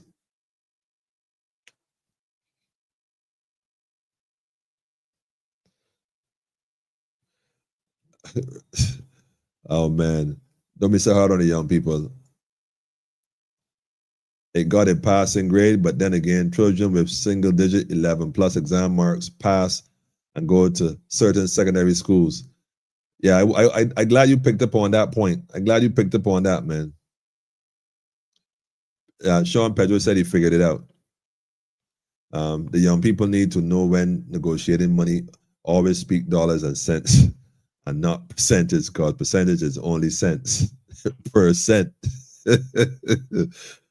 Oh man, it ain't making no sense, man. It ain't making no sense. Y'all ain't easy. Caleb seemed to have been given a script. There's no way, with the lack of opportunities for the youth, they would give the budget a passing grade. Again, right, saying that's what I'm telling you. I don't know how this thing gonna work with the nationwide, whatever podcast it is. At that pace, again, I don't know. Maybe like I said, I don't know. took them a while to get there, but I don't know. So maybe this is going to be designed to give the impression of, but one thing is for sure, folks on the outside looking in, you know, you ever heard what is called like a shell corporation? You ever heard what is called a shell corporation? Right now, Barbados is a shell corporation. It's giving the international world the illusion of something. It's a shell. So when people tune in and see young people, oh, whoa, this is amazing stuff. Young people, they love it. They're going to think this is the place to be. When in reality, old pirates, yes, they rob us, man. Focus, young people. Critical thinking is necessary. The solidarity benefit is $300 one time only. Y'all will be definitely be sharing the bounty when it comes to paying the interest and principals on all, including the same solidarity benefit. That ain't free money. They gotta pay back of the loans known and unknown. I like that. Of all loans known and unknown. Caleb sounded like he's getting grants. Yeah, he getting grants. All right, Pedro. Grant leaves. Man, listen, you gotta stop it, man. They're gonna think we making fun of the young people. We not, man. It is just obvious though that this is crazy. You know, it looks like it's crazy, man. Can somebody tell me what's going on? Hold on, I have a caller here calling in. Give me a second. Let me a second. I gotta answer the phone. Hold on, caller. I gotta plug you in. Our faithful caller for the night. Hold on a second. Let me answer this here now. Greetings and welcome to Politically Incorrect. You're on the line. Greetings, Emmanuel. Wait, there's my family from Guyana. Now Greetings, Rhonda. Yeah, Rhonda Lane. Yes, I listen to you. I'm listening to the program. And I think that we should now be Guyana, Barbados. Wow. Because everything that is happening in your country, everything that you're talking about, the same thing is happening in Guyana. We have the same type of bad roads that are being built now. They're borrowing some money from some bank to look after roads and different things. But these roads are no good. Now the other day they issued out a money of 100,000 to everybody that is 18 years and over. Wow. Now Guyana, as we all know, is the oil producing country. That's right. And would you believe that when the government went and the borrower set the money from the IMF, some foreign bank, they keep going there up to this week. They borrow a big astronomical sum of money. And all the money now is going to be left for the young people to pay. Exactly. That the young people, you got about 4 generations who got to pay off these money that they are borrowing. Listen. But we got to remember that your head of state is in cohesion with our head of state, because your head of state calling our head of state our little brother. Wow. Listen, Rhonda, let me tell you something. It don't even make sense that Guyana producing oil, borrowing money from the IMF. I could understand they using the oil barrels as collateral, but understand what they're saying then. All that money that's being borrowed is just being laundered here. The young people, y'all will pay that back down the road. Of course. They're kicking the proverbial can down the road. And that's why they're going to get them something now to bite the solidarity. You see the word solidarity? That's basically saying, I'm paying you to stick with me. Because it's not solidarity to the nation, solidarity to you or your people or your party. And that's what it is. It's literally a bribe in disguise, in broad daylight. And this is my point. That people who are observing it and thinking, well, you know what you're going to do, It's not until the door, it won't be until somebody knock on their door with this issue that you find somebody responding accordingly. You know? Sad. Yeah. It's sad. So the question Now again the is, next point. go ahead, Derek. Go Okay. ahead. Yeah. Yeah, the next point before I lose it. I think I already mentioned about the things going on in the school. Now we got we got nursery, primary, and secondary. Then you go up to university. Well, Guyana suddenly we just copy everything. So right now we have grade schools. Nursery school is grade school. Primary school is grade school. Secondary school is grade school. But now in the second phase of the grade school, that is the primary school. Right. They print a certain type of social studies book. And I was being brought to the awareness where the persons, the authors of those books, teaching the small children like in primary 1 and primary 2, that they're talking about religion. And they said that the African religion in Guyana is voodoo and obio. Obio. All right, move along from there. Now, this week now, they print a book where we got the Amerindians in Guyana and we got the Tushos. Now, they wrote something about a Tusho in a remote area. When they realize now that it's going to cause a problem, they have to pull all those books. I remember the book was the type of book got to pass through all the primary schools.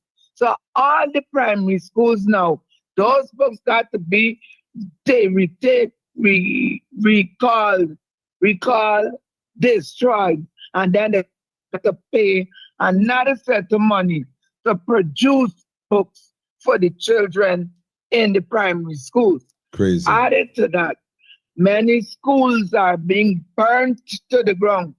What? About 2 weeks ago, yes. Wait, hold on. Hold on a second. You're telling me that they're burning schools in Guyana? Of course. Man, what are you telling me at all, Rhonda?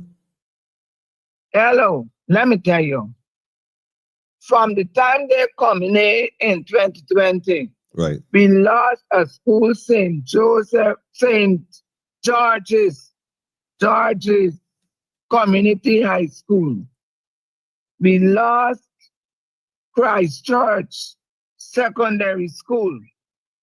We lost the dorms in Madhya with 19 children burnt alive. And then about 2 weeks ago, we lost our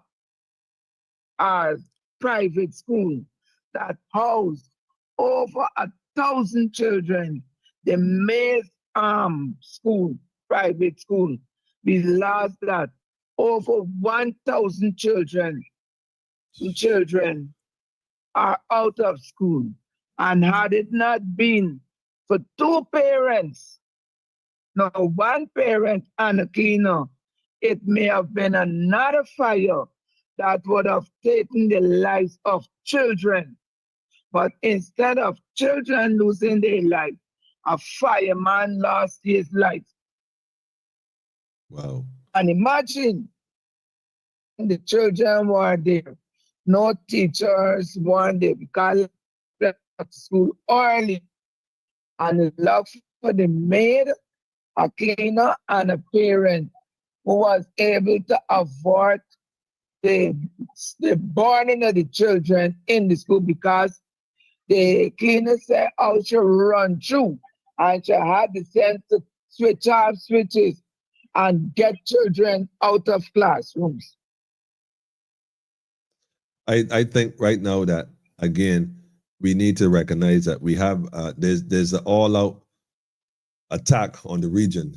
And that's why the Caribbean at this point, we've been singing this for like, I can't even remember how long now. One Caribbean. We cannot wait to these, what they're talking about doing, we've been discussing. We got to recognize that if we don't pool our resources and pull ourselves together, they have a plan for the region, and it looks vaguely familiar to what they did the last time, except it's on steroids. And so we who are here now, who are aware, who much is given, much more is required. We have a fiduciary obligation to really assist our brothers and sisters, especially the ones that might want to marginalize and ridicule and make mockery of what you're doing and what you're thinking, calling you conspiracy theorists or whatever term that is used. We can't even study that. We got to figure out how to, because this is crazy. Like what you hear going on in territory after the other. We got to realize that, God didn't put us in this position for nothing. In fact, let me go one step further. And I don't want to sound religious here. And before I play the next clip, there's a story in the scripture that talks about Ham. But again, it's just using the Bible. That he was cursed. Well, he wasn't cursed. The curse of Ham fell on his son, Cush. Shout out to the Cushite and the Cushite empires, man. Cushite people. Y'all already know who you be. Okay. So that was how it was said. But then why was he considered, or why was that curse put into place in the first place? Again, this is according to the biblical story. So I'm only using this from the standpoint of the story and the message that I got from it. And that is that when he saw his father's, he discovered his father. In fact, he said all after the whole flooding thing, I guess Noah, after preaching for 120 years, he was a little exhausted. Maybe he was a little, tired. Plus the fact he might have been a little depressed. He preached all them years and then nobody even listened to pay him no mind. So apparently he went and grew some grapes, made some wine, and he got a little tipsy. Somehow he got tipsy and undressed. I don't know what tipsy meant, undressed. I know he tipsy and dropped asleep. But anyhow, this wine was so tipsy, it tipped him upside down. He ended up undressed. He was naked. So they said his son came and saw his nakedness. Rather than cover him, he ran out and told the other brothers, and I guess the wives or whoever else, come and see Pops. Pops all twisted. He drunk, he stressed, he depressed, he whatever the conversation was. And the other two brothers came and they approached backwards and they covered him. And so the difference between the two was that one ran to see and laughed, and the others took action to cover. So I said it to say that in this day and age, Caribbean folks are some of the biggest religious folks in the world, man. We grew up in the church. Most people grew up in Sunday school, that kind of stuff. Most primary schools are related to a church. I said it to say that in this time as a people, we got to recognize that we got to cover the faults. Well, I don't want to use the word faults. The shame, because nakedness is considered a shame. The shame of ignorance in our brothers and sisters. That those two young people, they on there, they might have been given scripts, they might have been rehearsed for this. They may not even know what they're talking about. They want to be a part of this thing, but this is how the thing go. They don't even know. We got to cover them and the shame of their ignorance and put something in place so that they could be, so that's where it is. And if anything, direct them in the way they should go, so that when they become old, they shouldn't depart from it. Ms. Mortley talking about marching to Zion as a people. Righteousness is what exalts the nation, though, Rhonda. I'm sure you heard that before. Yeah. Righteousness is what exalts the nation.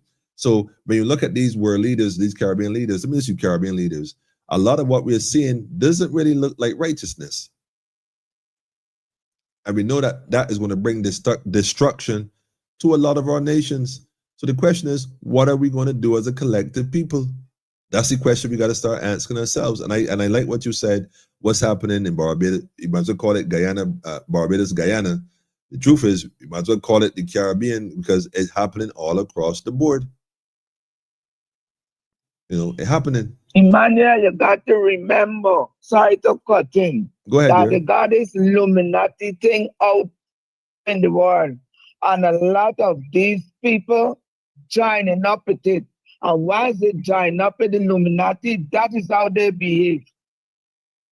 Well, I can tell you something about Illuminati. When people say that all the time, I always tell people, if there's one thing I know about America, America will always give you a boogeyman. Don't forget, America give you Bin Laden, they give you Hussein, They give you Kada. They are always, Mike, I think Marcus said it, never let the enemy tell you who the enemy is. And although I hear things on social media, I see things about Illuminati, the World Forum, all these other stuff. Ultimately, it boils down to two things: good over evil, full stop. And so, you got to know where you stand. You got to know where you stand. There's no middle ground, Rhonda. You either seek God and serve Him, or like the brother said, as for me and my house, we serving the Almighty, and that's where we at. And just be committed to what you subscribe to. But we as a people got to recognize there are people that are inherently against the children of the sun. And by that I mean the manipulated beings, the children of the sun. However you choose to interpret that sun is your business. But that is just a reality. And we got to recognize in so doing that we have to preserve our existence, our life, that life force that God gave us by His breath, and the breath and the life of our children to come, our children born, and those who are unborn, and who are not even thought of being born as yet. We got to preserve it, Rhonda. As always, I want to thank you. Tell a friend in Guyana, Rhonda. We got to connect these islands, one flag at a time. Give thanks to call in, sis. No, Rhonda. You want to share another thought, Rhonda? Go ahead real quick. I got like 2 more points to make. Go ahead, Rhonda. I hear one other thing. I finish here my point. When I do type into the program, I would only see me, and right now we're seeing this lady Daffodil. Okay. Rasta Beauty Daffodil. You might only these two persons on the live now, but to know it got other persons on the live. But you don't register on my own. I thank you for that, sis. I hope y'all heard that. And I know this happens. It's something called shadow ban. So what they do is they play with the numbers deliberately. And I could see it on my side how they do it, but people watching wouldn't see it. It would look like maybe one person is watching. But it's all right, because even if it was one person watching, I do this because I do it from my heart. I do it from my heart, man. You know what I'm saying? So I'm just sharing the information. So that's it. If one life is changed, that one person might know 1 million people. And then so it's all good for me. But thanks, Rhonda. I appreciate you sharing as always. Much love to you and the whole Guyanese family. Again, shout out to Demerara. I soon come. Thanks, Martha. Okay. All right, my dear. Yes, y'all heard it from Guyana, straight from Guyana, man. The same thing is going on. Guyana is borrowing billions of dollars from the IMF, which is crazy. Or a rich country, I don't even know. That just don't even make no sense. They should be getting cash advance from them Exxon companies. That's what they should be doing. But that's crazy. I heard over 2,500 Chinese received citizenship in Barbados. Well, there's your Exxon Bank. Ka-ching, ka-ching, ka-ching. Sean, you can't be serious, man. I don't know. So don't make that up, man. That ain't funny. Why is she wearing that mask on her wrist? I will let her tell you that. Hold on a minute. Let me smartly speak her piece. I don't want to play this whole thing, but hope can be improved. They're giving hope to the young people. I want to know how hope can be improved. I said in Parliament that if we can, between the public and the private sector, build 2,000 houses a year. Dwight gave you the figures. The last administration barely built 700 in 10 years. He can report 1,300 in the last 3 years. Then 710, 1,303. Of course, our performance exceeds theirs. But am I happy with our performance? No. And what I've said to them is that we have a backlog near 20,000 people. Barbados cannot continue decade after decade after decade sending forward that backlog and people not being able to get housing in this country. Now, as I said, there will be time for me to discuss the substance of the report. And you already heard Dwight say that in some instances, haste took the place of sound planning and sound governance.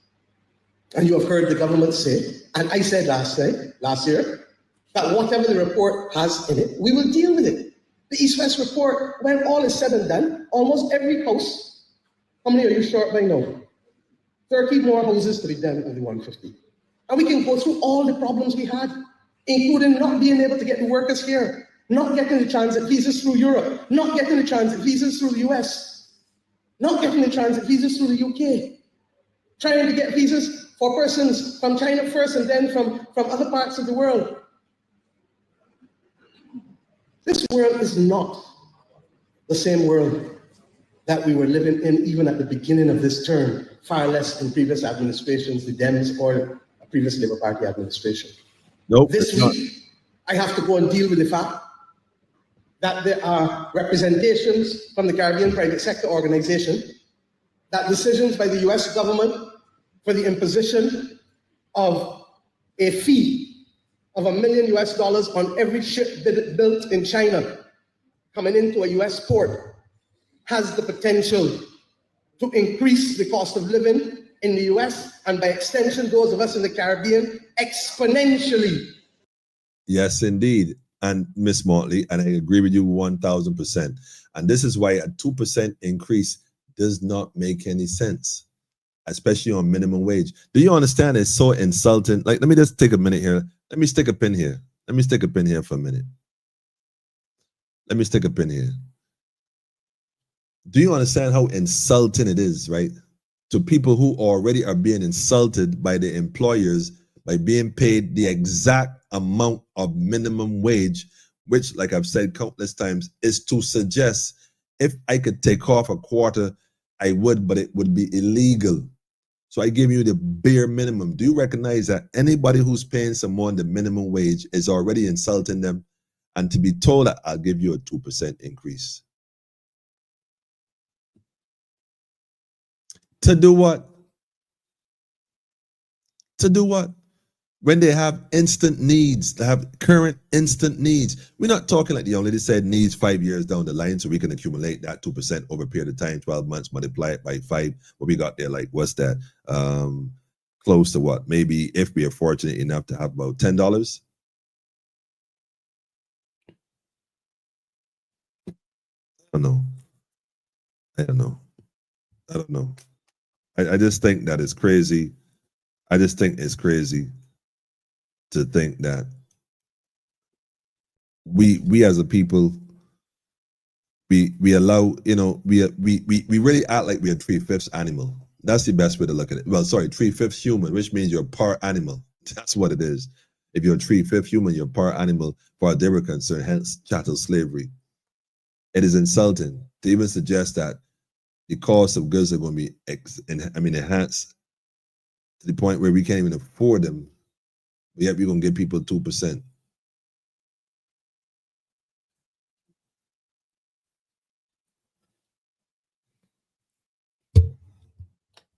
What is that? $360, give or take, over a period of time. Man, look, man. I guess I don't know.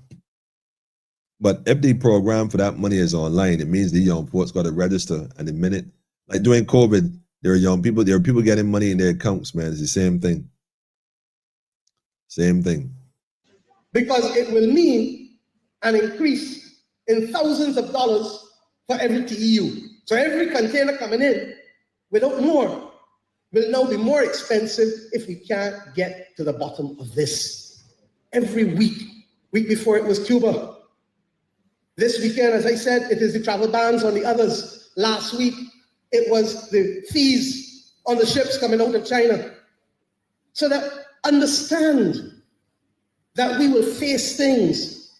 Understand that if people fell down, and in the case of Hope, the previous CEO is not there. But in spite of that, we are going to go through and document all of what happened when the full departmental report comes, separate from the Auditor General, because we need to know how to improve in this country. Well, I don't want to, again, sound like I Ms. Motley. You just watch Politically Incorrect. You go back a few podcasts and come forward. I mean, the plans are all outlined right there. How to improve in this country, quite frankly.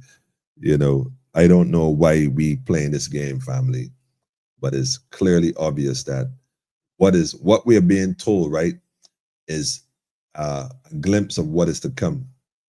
You cannot say you were not warned. That you can never say. Thank you for informing us as what is going on in Guyana. Yeah, big shout out to Rhonda for that, for sure. Say Emmanuel, man, sounding worried. Ma'am, Mom sounding worried. She sounding worried. You think she not worried? She not worried at all, man. It's all part of this script. You know, don't forget, they are one. CARICOM is one. Commonwealth. CARICOM is Commonwealth. And who is Commonwealth? See, we forget. We don't connect the dots. We forget. CARICOM is Commonwealth. And Commonwealth is who? Just keep that in mind at all times, man. Pedro, programming and influencing by the celebrity figures to make you fall in and wear your mask too. I am not even, I don't know, man. It might be something on the horizon. And then a one-off 300 is another joke. On top of that, right? The one-off, another joke, man. I mean, it's insulting, it's insulting, it's insulting. I don't trust them. They can keep their $300. I'll suffer first, to be honest. The psalmist David said, I've been young and I've been old, and I ain't never seen the righteous forsaken or his seed begging bread. So family, again, I ain't trying to get religious, but I ain't gonna say this, right? Let me seek righteousness as a people, man. Like I said, start to look at yourself, start to study yourself.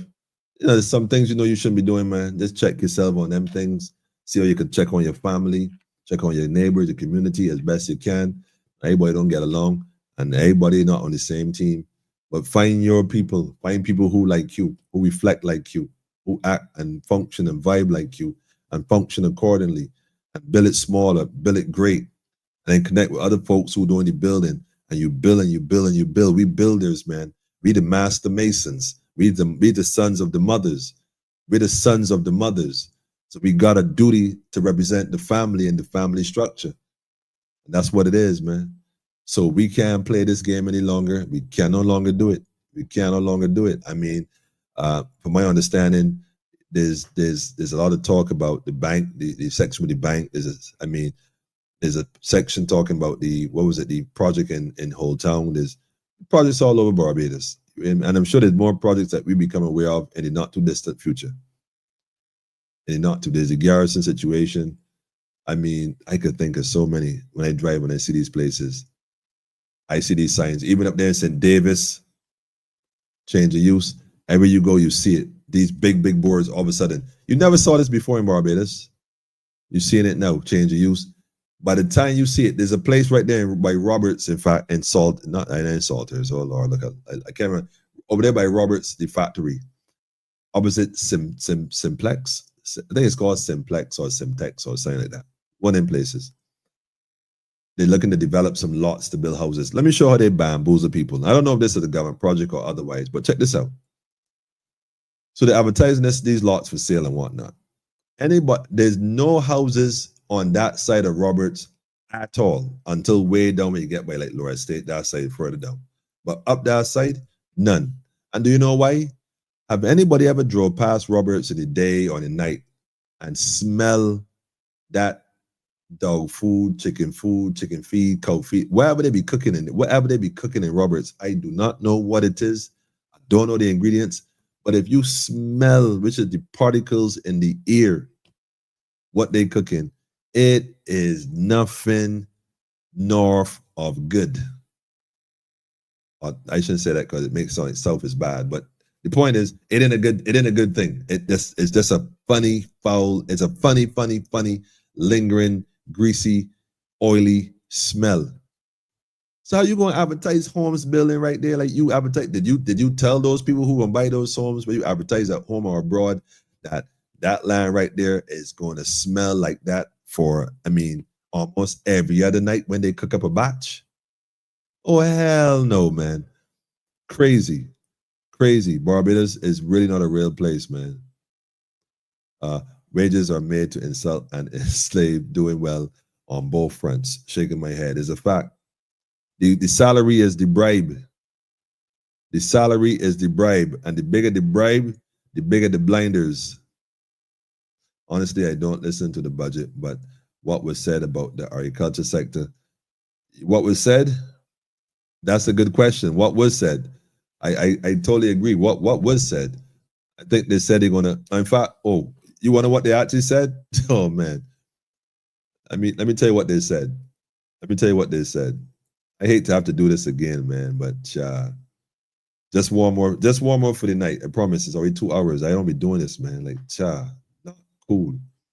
All right, check this out, family. What time is it? Minutes of 12. Okay, check this out. I'll wrap this up. Check this out right here. And it's good for the planet.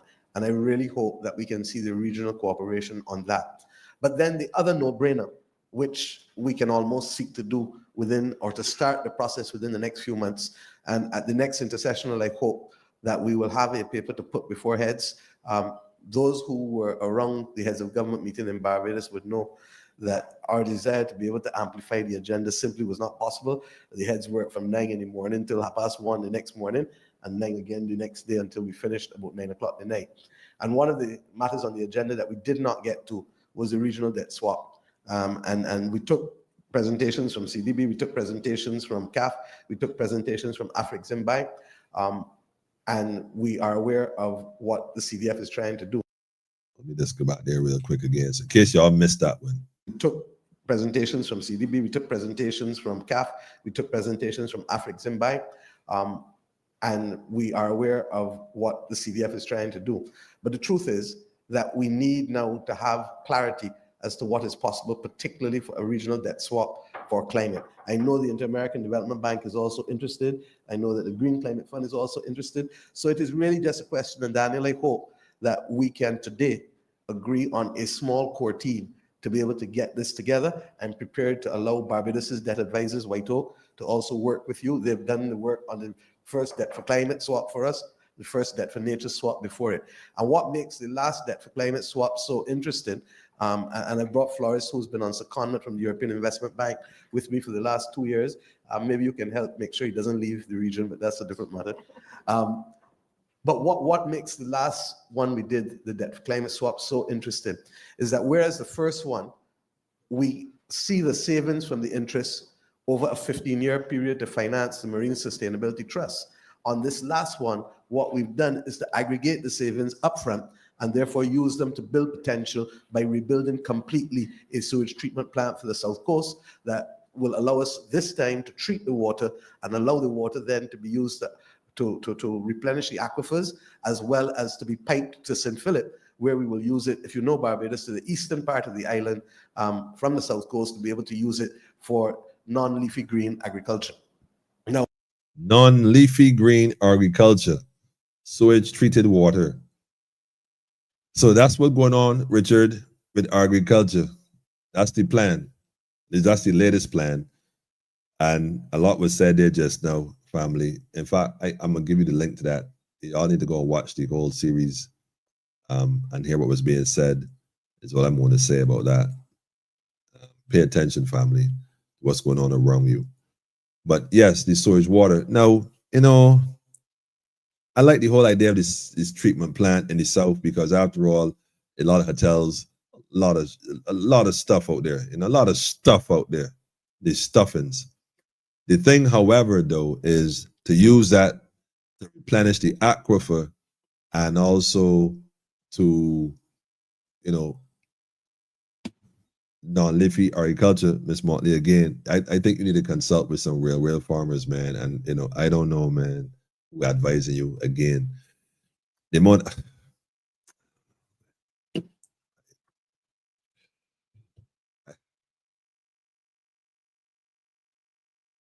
I don't know, man. I can't make this stuff up. Can't make this stuff up, man. Rastaman, you quoting a lot of Bible them days. Were you an altar boy once upon a time? Nah, my dear, I was never an altar boy. Never. And the boy never altered this boy. That never happened. As usual. As you say all the time, get your house in order. And this time, get your house in order. Since they're going to be using the sewage plant water to, again, these are things that they're not just saying, this is things that they're looking at. This is the infrastructure I've been telling you all about. Non-leafy green. Look, man. I would like to think that we do more harvesting rainwater. That's my thing. More harvesting plants across the island to capture that essence of rainwater. Because when you treat the soil, Miss Motley, listen, man, I don't know who be advising you. And I really mean this sincerely, because I get accused of being, who was it that came on here? Somebody came on here, and they always come on and tell me this, but they duck out. They never tell me why they think they work for you. I don't know why they and where they get that from. But let me say this to you, man. Oh, making Barbados better. Plants respond better to rainwater. Period. Low fast the grasses grow. Your treatment, water a day, it sounds good on paper. It might sound good economically. It might be a good laundering scheme. I don't know. What I would tell you that is not good for is us as a people or agriculture at all. Because in order to treat sewage, you have to use what? Can somebody tell me? Yeah, you there in the back. Yeah, you there in the back. Can somebody tell me? In order to treat sewage, you have to use what? Let me see somebody comments got it first. Who's paying attention, man? Let me skip and go down to the bottom. See who's going to type that in first. Who's going to type that in first, man? The smell coming from Roberts is nauseating. It's crazy. Roberts got a funny smell when you go in there. Yeah, it's a funny. The wind might not blow in that direction. The wind only blows in that direction. Well, I should say only, but that's on the western side of Roberts. Trust me, Pedro. The wind blowing in that direction, without a question. Regional debt swap, you realize that we don't even hear the details of these debt swaps deals. ADB and the African Bank keep turning up like bad pennies, man. Low estate, yep. Hold on. No words. The insult is seriously adding injury. Of course, nah, PM can't be serious. If she's serious, very serious. Oh, wait, somebody got it. Chemicals. You got to use chemicals. That's what I'm looking for. You got to use chemicals, Miss Motley. And if you use chemicals and then you put it into the aquifer and you dumping all these chemicals back into the ground, I mean, the earth, and then you talk treating plants with it, so the plants go and feed off of these chemicals. What kind of chemicals we using to break down feces and treat sewage? Like, what kind of chemicals do you treat sewage with? I don't know. This and then worth looking into. Somebody needs to do a feasibility study on this and speak on it, because that don't sound like it makes sense. What makes sense, Miss Morley, is harvesting the water, rainwater, when we do get it. Because when we do get it, we get it in abundance. There's some parishes that rain every day. However little, they rain every day. As far as what happens when a drought comes, well, if a drought comes, there's always the desalination plant, because we're surrounded by water. We just got to extract the salt. What we could do if we extract the salt, can we then sell it as sea salt, create an industry in Barbados, perhaps, rather than importing iodine salt? Just my thoughts here. Shout out to Barbados National Congress, man. I'd be laughing, man. I laugh. I'll tell you why I laugh one of these days, man. I'll tell you why I laugh one day. Yes, Empress, definitely chemicals. And so much springs in St. Philip. You see what I talk about? Even Richard noticed that he all the way in the north. Crazy as it is, man. These people crazy. They ain't crazy. They mad. Don't insult crazy people. I'm telling you. The storage thing, Sean was saying the same thing to the IMF. Man, strong. Look, these chemicals. That's right. That's right. The farmers getting a different water line. Then putting it in the aquifer, of course. Because but here's the thing: when they put it in the aquifer one way, and the farmers use it to wet the plants. The water that the plants don't use, where that water does go, not back down into the earth, back into the aquifer too.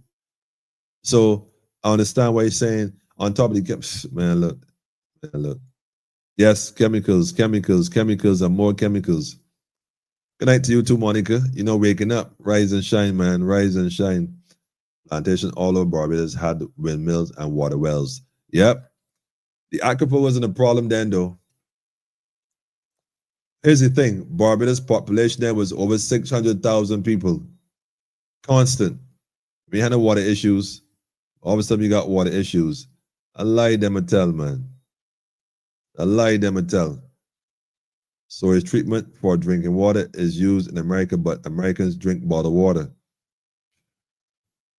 I rest my case. Well, family, that's basically it for the evening. I stood longer than expected. Like I said, man, a lot can be said, a lot more can be done. I think this guy, Mr. Trotman, from the Minister of Education, Senator Chad Blackman, I don't know. I think he needs to be reviewed, because that comment he made was the most uneducated statement a Minister of Education could have made. And I think by virtue of that, maybe we need to be a bit more. Somebody better go and ask him a question, man. Because, he was probably giving that to read. In fact, you know what? Maybe he was just giving that to read, and he didn't want to read it, but he had the choice. It come with the job. Who knows?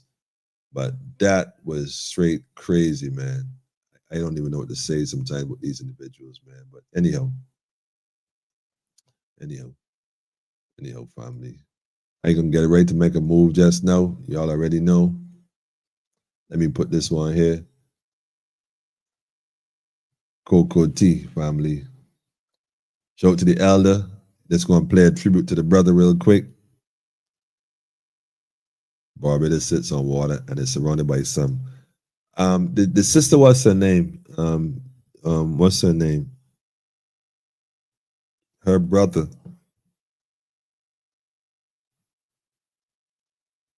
He speaks about the water issues in Barbados all the time. And we have spoken once or twice before. And I know that it's important that we preserve our water for obvious reason, because water war is the war of the future. And so that's why all this talk about desalination, water, and all that stuff is so that the actual clean water out the earth can be, utilized. Now, don't get me wrong, Barbados is covered with wells. And the wells also go into the aquifer. Yes, we're not debating that. We understand that. But the wells are treated through a natural process of filtration through the earth. When you start to add chemicals to this thing now, it's a different conversation, in addition to what it is. The earth purifies itself. She knows how to. The chemicals is what we're talking about. That might be the biggest challenge. But family, yes, the NOx, you know what I'm talking about, Pedro. You know what I mean? We ain't ready for this thing, family. We ain't ready for this thing. We got to get ourselves in order, though. And I just picked this song not realizing what Miss Motley had said at the end of it. But I knew what she said at the end of it. When I picked this particular tune, I didn't realize which tune I actually picked. I just picked the Coco T song. Then I realized now it's Holy Mount Zion. And so again, to me, I don't just let these things sweep past me, man. I be paying attention, man. So in honor of the brother, I want to give thanks to all y'all for staying up, staying tuned. Tell a friend to tell a friend. And yes, they keep telling me to tell you, man, will tell the people to share the thing. God, all the people be on here, they've been sharing the thing. Let the people do what they're going to do regardless. If you want to like it, like it. If you don't want to, that's fine. You want to share it, share it. You don't want to share it, don't share it. It's all good. Who's supposed to see it, go and see it, period. And that's what's up. So, to Coco T.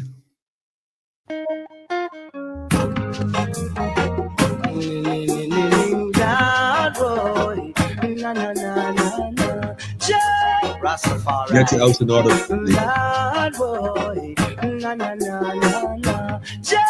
Rastafari.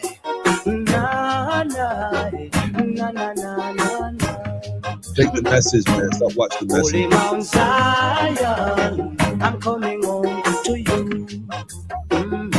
Holy Mount Zion, I'm coming home to you. I face a lot of trials and tribulation, but through all of that I man still stand strong. Giving thanks and praise to the Almighty One, and looking forward to reach Mount Zion. And I man say, Zion, I'm coming home to you. Holy Mount Zion, One Barbados, I'm coming home to you. One Caribbean, man. They said I don't have no rights in a Babylon, because I don't know how the West was won. Neither I can't change their plan. The West is controlled by the Ku Klux Klan. That's why I say Zion, I'm coming home to you. Teach the youths them right right, but not teach them wrong. Jackal up on the youths, cause the youths are strong. Look to Africa, that I feel your mama land. And down to Africa, where you find Mount Zion. And I man say, Zion, I'm coming home to you. Say, Holy Mount Zion, I'm coming home to you. I care not what the people of this world want to say, neither what the people of this world want to do. Many are called, but the chosen are few. What you gonna do when Jaja call on you? I man says, Zion, I'm coming home to you. Oh, Holy Mount Zion, I'm coming home to you. I've faced a lot of trials and tribulation, but through all of that, I must still stand strong. Still giving praise to the Almighty One, and looking forward to reach Mount Zion. And I man say, Zion, I'm coming home to you. Yes. The bingy man him says, Zion, I'm coming home to you.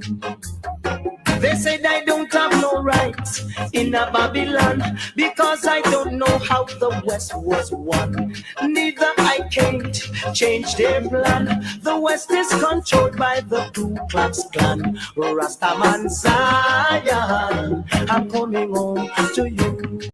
Yes, coming home to Zion. You know what I'm saying? May the brother Coco T rise in power all day, every day. And so for me, though, I can't play that tune and not play this one here. So for those who don't know, you don't know, you don't know. Yes. Pull it again, pull it again, pull it again. Bunk spun it, man. Bunk spun it, man.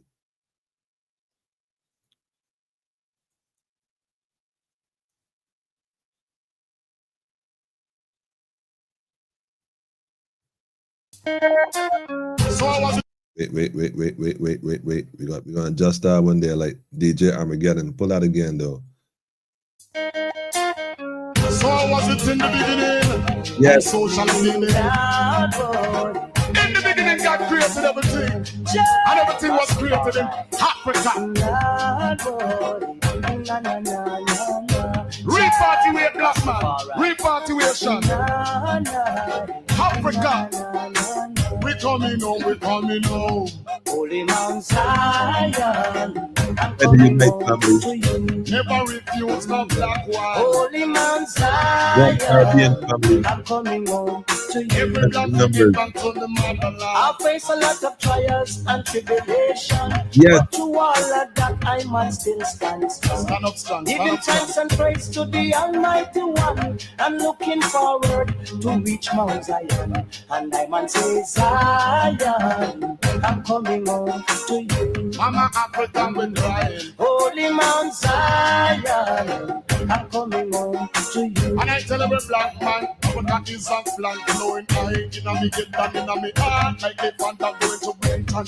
Carrying the cross, flag blow high. Inna me get down, inna me heart. Africa, the whole of me, it is not half. That's why I say, Zion, I'm coming home to you.